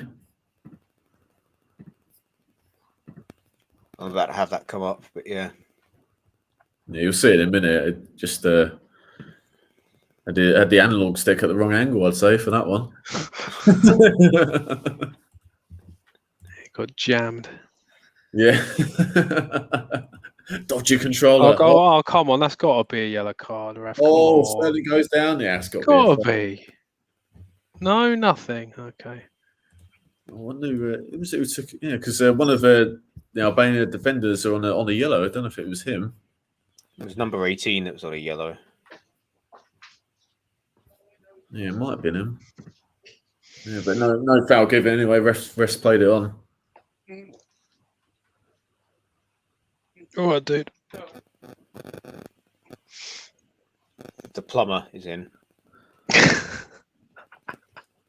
Oh, wait, wrong video.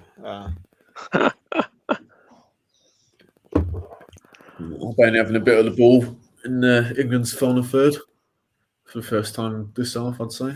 I'd say, with the exception of that half chance, Pope's not had anything to do.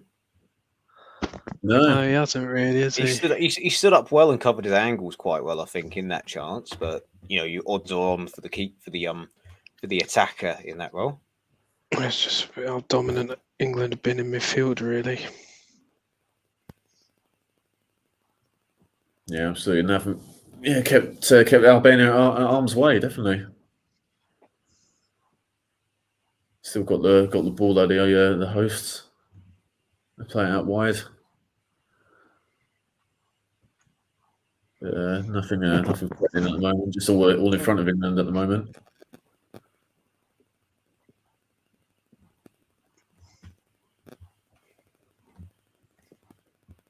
So on this left hand side.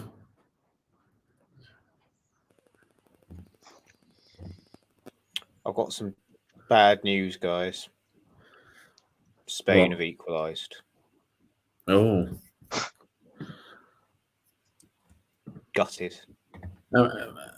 Must be. I think they must. Did they kick off at the same time as us? More or less, yeah. The equaliser happened a while ago. I just hadn't refreshed the page. Oh, right. Fair enough. In other news, the Danes are spanking Moldova 6-0 for anyone that cares, and Armenia are beating Iceland, which is a bit of a shock, I think. Armenia? Oh, Armenia are beating Iceland. Yeah, they're 2-0 up. They've just gone 2-0. That's a turn up for the books. Iceland Iceland peaked at 2016, or just before the 2018 World Cup, because they weren't really good at that World Cup. Their keeper was quality again. But yeah, Armenia are top of that group. They're ahead of Germany, and there's now a North Macedonia apparently. There we are. I'm joking. I knew that, but I just thought I'd yeah. While we're also talking about upsets, what's the Fridge doing there? Jesus.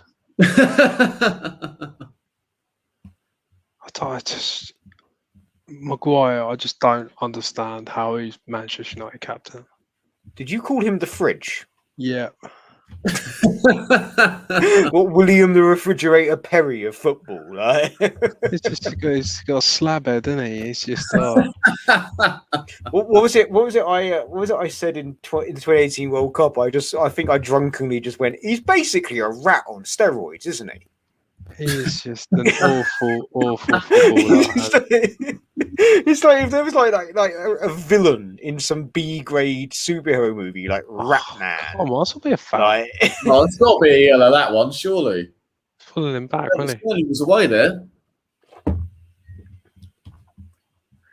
Yeah, Maguire's he's just an awful footballer. He happened to have two very good seasons in a row. One for Hull and one for Leicester. You think Hull had Robertson and Maguire at the back? You know, it should have been all right, really. But Hull made some under Steve Bruce did make some very acute signings. Just the overall team didn't work out. Like Alan McGregor was an absolute steal for them. They just didn't have many good forwards. That's probably why. Good forwards and squad depth was really what they struggled with. Squad depth. Bruce at Newcastle's he's awful. Absolutely awful. I said I have a degree of sympathy for Bruce in the general sense, in that I think he's one of those managers that has just struggled to adapt to the latest change of the modern game. I've always thought he was an all right manager. And it's just the Newcastle stint that sort of screwed him. I thought he did a very, very good job at Hull. He was very good at both Birmingham and Wigan. Sunderland was a bit... but I mean, John and James spoke about this, about Steve Bruce and the San Marino watch-along, where, yeah, you're right, Dennis, he's had a decent career, but, you know... It's just the game's gone a little bit beyond him now, I feel. It's like Pulis, Hughes and all those types of managers. They used to just be a revolving door of them, wouldn't it? They would just all sort of go to the same clubs, but now those managers aren't. Alan Pardew as well. Hughes is one of the most bizarre ones for me, because he did a very good job with the Welsh national team. Now, I'm one of those that I don't really think good international managers necessarily are good club managers. I think there's a definite separation. Well, Southgate's an example about that. Well, I think Southgate didn't do a bad job at Middlesbrough, considering the team he had. He inherited a team that was in decline and selling constantly. But what I would say with Hughes is that he did a good job at Blackburn. He then inherited a poison chalice at Man City, and it never really was going to work out. He then did all right at Fulham, but somehow got it into his head he was going to get the Villa job, which was a bullet dodged, in my opinion, in that time, because Villa was toxic. Until they finally. He wasn't great at QPR, was he? Yeah. No, didn't have a good time at QPR. Stoke, he inherited a huge transfer budget. Like, Stoke had a lot more money than people realised, I think, and he did initially looked like he was sorting it out when Bojan signed for them, and then Shaqiri was like the final sort of piece of the puzzle, really. But then one by one, people left, and yeah, it sort of fell apart. He lost the dressing room. I don't know what Southampton were thinking by appointing him. I don't really know what they were thinking. There were so many better options. But yeah, it's just Hughes. I just never understood why Hughes was ever considered a very good manager. He'd only ever done okay at 2 clubs where he was there for more than 2 years, like Stoke and Blackburn. And other than that, he had never really done very well. He'd always struggled. Just quickly, Dennis. Foden's Lingard's off. On. Yeah, Lingard's on Foden. Go on, Jay Lings. But yeah, but that's what I mean about Steve Bruce. He's done a decent career, but I mean, so some managers have a shelf life like players do, and if you get a manager who was in the Championship with Sheffield Wednesday take over Newcastle, I mean, what do you expect to happen? You go from Rafa Benitez to Steve Bruce. Well, it's the same thing with Martin O'Neill, in that Martin O'Neill, quality manager, people were screaming out for him to be England manager, did a great job at Villa, did okay at Sunderland to begin with, but then the Sunderland job sort of killed him. And after Sunderland, he's just been in a massive whirlwind of just dullness, really, and they're just uninspiring, the bad tactics, not getting results. Had a small resurgence at the Ireland job, but that was more personality becoming the Ireland manager. And yeah, but it doesn't take away the fact that he was a good manager. He was a great manager from the mid-90s until 2010. Great manager, but game passed him by. Yeah. Some managers are unfairly remembered. Avram Grant. Arsene Wenger, massively disrespected by the Arsenal fan base in hindsight, but hindsight's an exact science. People look back at rose-tinted glasses of Aldice at West Ham, but at the time it wasn't great. I'm just going to say,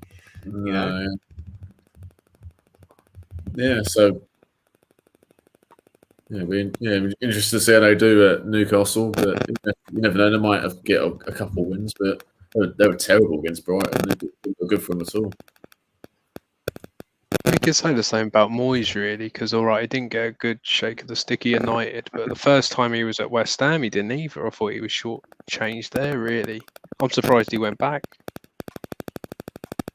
Well, we don't have enough time to explain the complexities of West Ham manager. All I'm going to say is that we are owned by David Sullivan. What's up, Finn? Hello.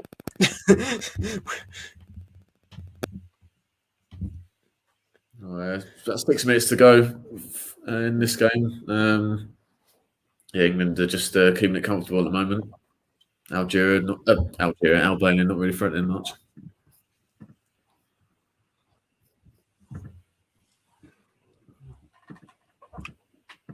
Yeah, we did say, lads, it'd be a tougher test tonight, and it certainly has been. Still, I wouldn't say we've had to play our skins, but we've done the job and start the car, go home, kind of thing. Yes, done. Get out of there. There's no nonsense, no dramas. 2-0 win. No injury. No injuries. No red cards. Oh, good ball by Kane, just a little bit ahead of Sterling. Right idea though. But yeah, and on another day, considering we haven't really got out of second gear, we could have easily had a third goal or a fourth goal.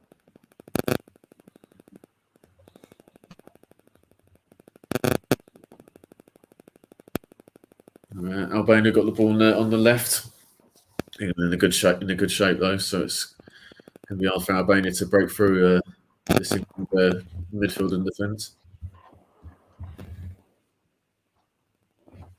Indeed. To finish the sentence I was saying, Russ, before you this, that's all right. No, is that we're owned by David Sullivan. He wanted after the backlash from he took it as the backlash about being Moyes rather than it being the fact that the club had been sort of no proper investment that we heavily needed. So we thought, right, I'm going to get this big champagne manager in, but we got an over the hill Pellegrini that started off all right, but the cracks began to show. I think Moyes was never going to get the job in 2018, but if we had appointed someone different, You know, I don't think he would have come back. It's because we didn't get the right appointment to replace him personally. But and then more shenanigans with the transfer window. But I could honestly talk forever about this. Honestly, I really could talk for 2 hours. And you have on the West Ham way. Well, combine it in half an hour videos, yeah. Like you know, over those time, I've managed to talk probably for a grand total of 2 hours. But yeah, no, that's what it is with Boys. It wasn't necessarily that he was treated badly. It was just he was never going to be given the job, and Sullivan had ideas above his station of who could replace him. You know, you have to understand, mate. When we got rid of Big Sam. Sullivan Little Gold, I think, literally tweeted we were approaching Jurgen Klopp. Like that's the level of ambition / delusion you want to talk about. They think if you show ambition, that's what the fans want. It's like, but realistic ambition. You know, Rafa Benitez is realistic ambition, for example. Yeah. You know, no, Rafa's a good manager. Not Jurgen fucking Klopp. Ask Guardiola while you're at it, mate. See if he wants to come to Premier League a year early.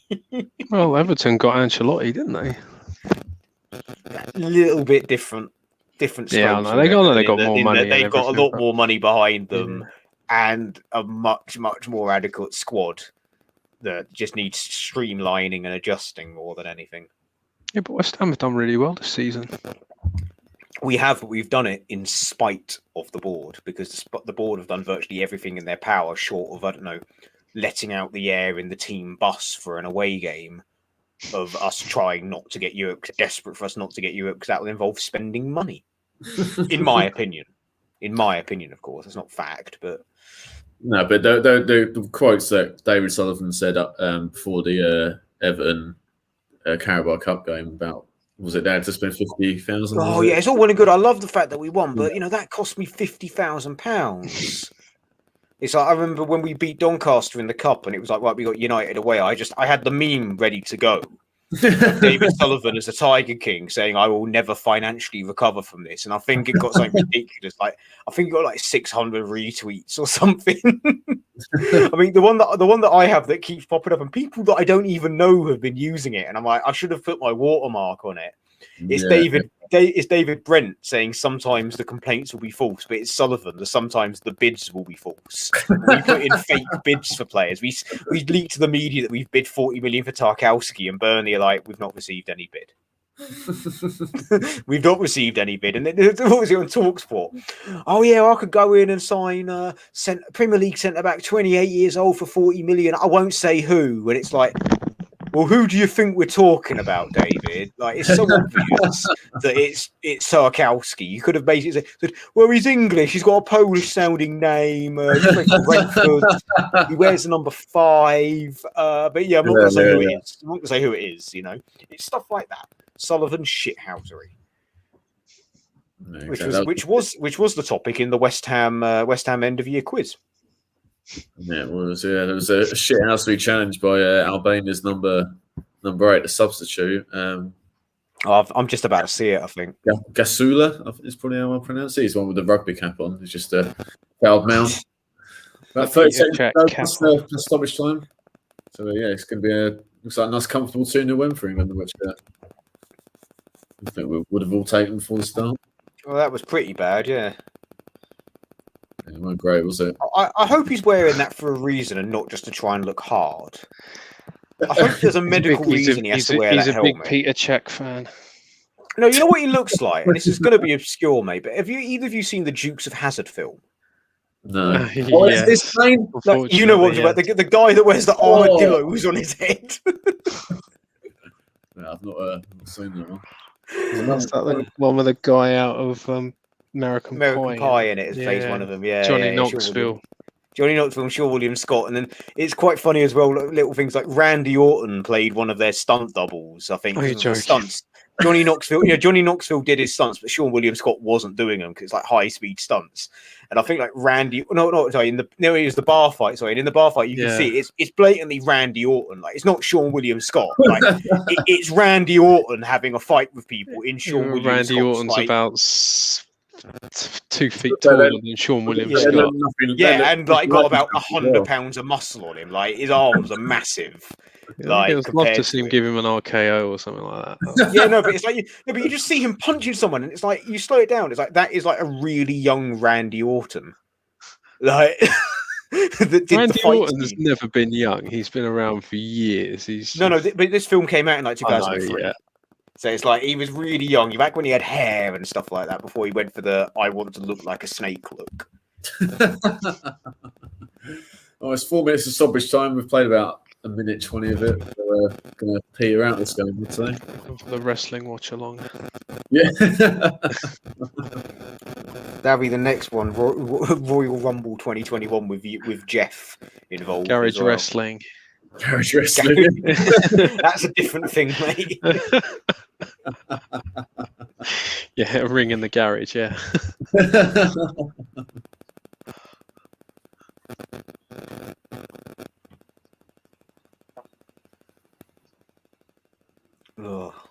Albania got a free kick just inside England's half. Yeah, that's all right. Hope's got it.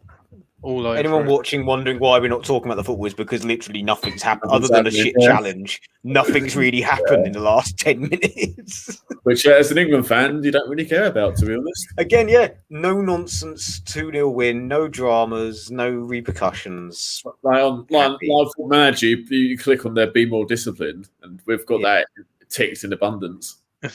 It's like that was it the Iceland game we had last year where it was like we won 1-0, but there was a red card and a last-minute missed penalty, and just they're just a 1-0 win, please, lads.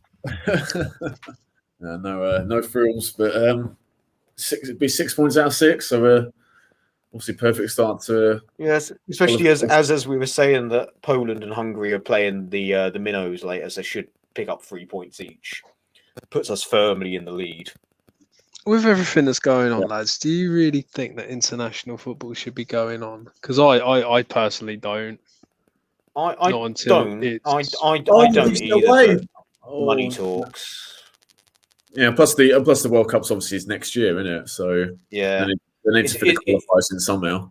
It's a bit different to things such as we touched on it earlier, such as Formula One, because although they're going from country to country, with the exception of the pit lane, there's not an awful lot of human interaction. You know, the actual concept of a race in an F1 car, not so much of the spread. So as long as you're testing the people that are in there before they come in, you should be okay. Yeah. You know, it's not like in a football game where you got 22 people coming within millimeters of each other for 90 minutes. Yeah, plus all those guys have been at their own clubs as well, so they've been mixing with however many guys as well. With Sterling? I just don't think it's keeper does well. International football should have been knocked on the head. I do think friendlies should have been knocked on the head. Yeah, they should. There's no need for friendlies. Competition games or qualifiers. Full time, I think. Yeah. Also, with Sterling's miss, that means the Daily Mail headline's written. Yeah, England win 2-0 despite Raheem Sterling not scoring. Trying not to. Yeah.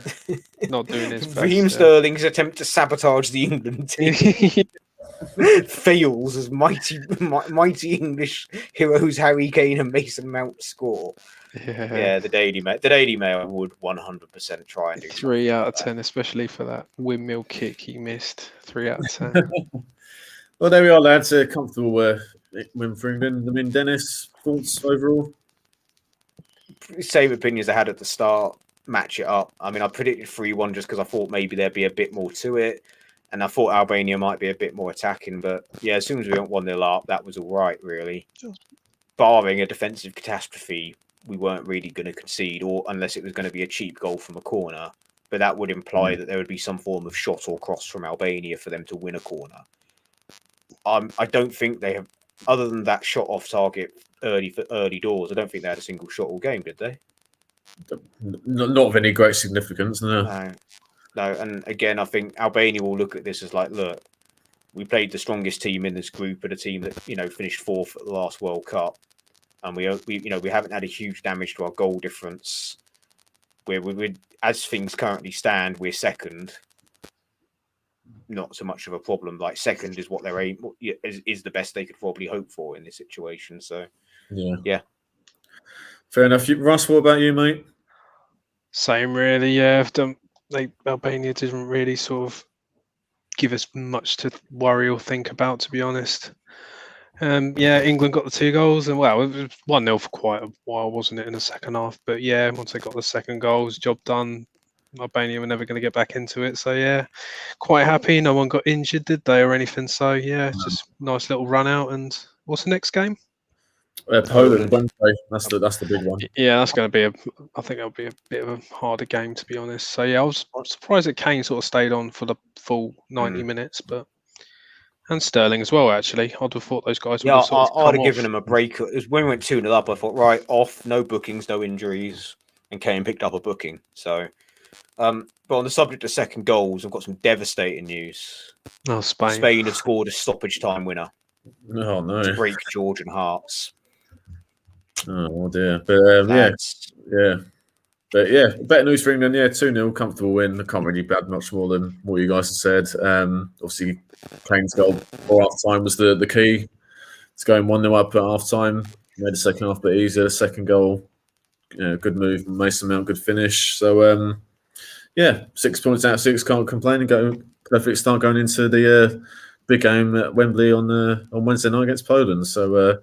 That'll be a tricky test for us. Thanks for anything else, lads, you want to touch on before we wrap up?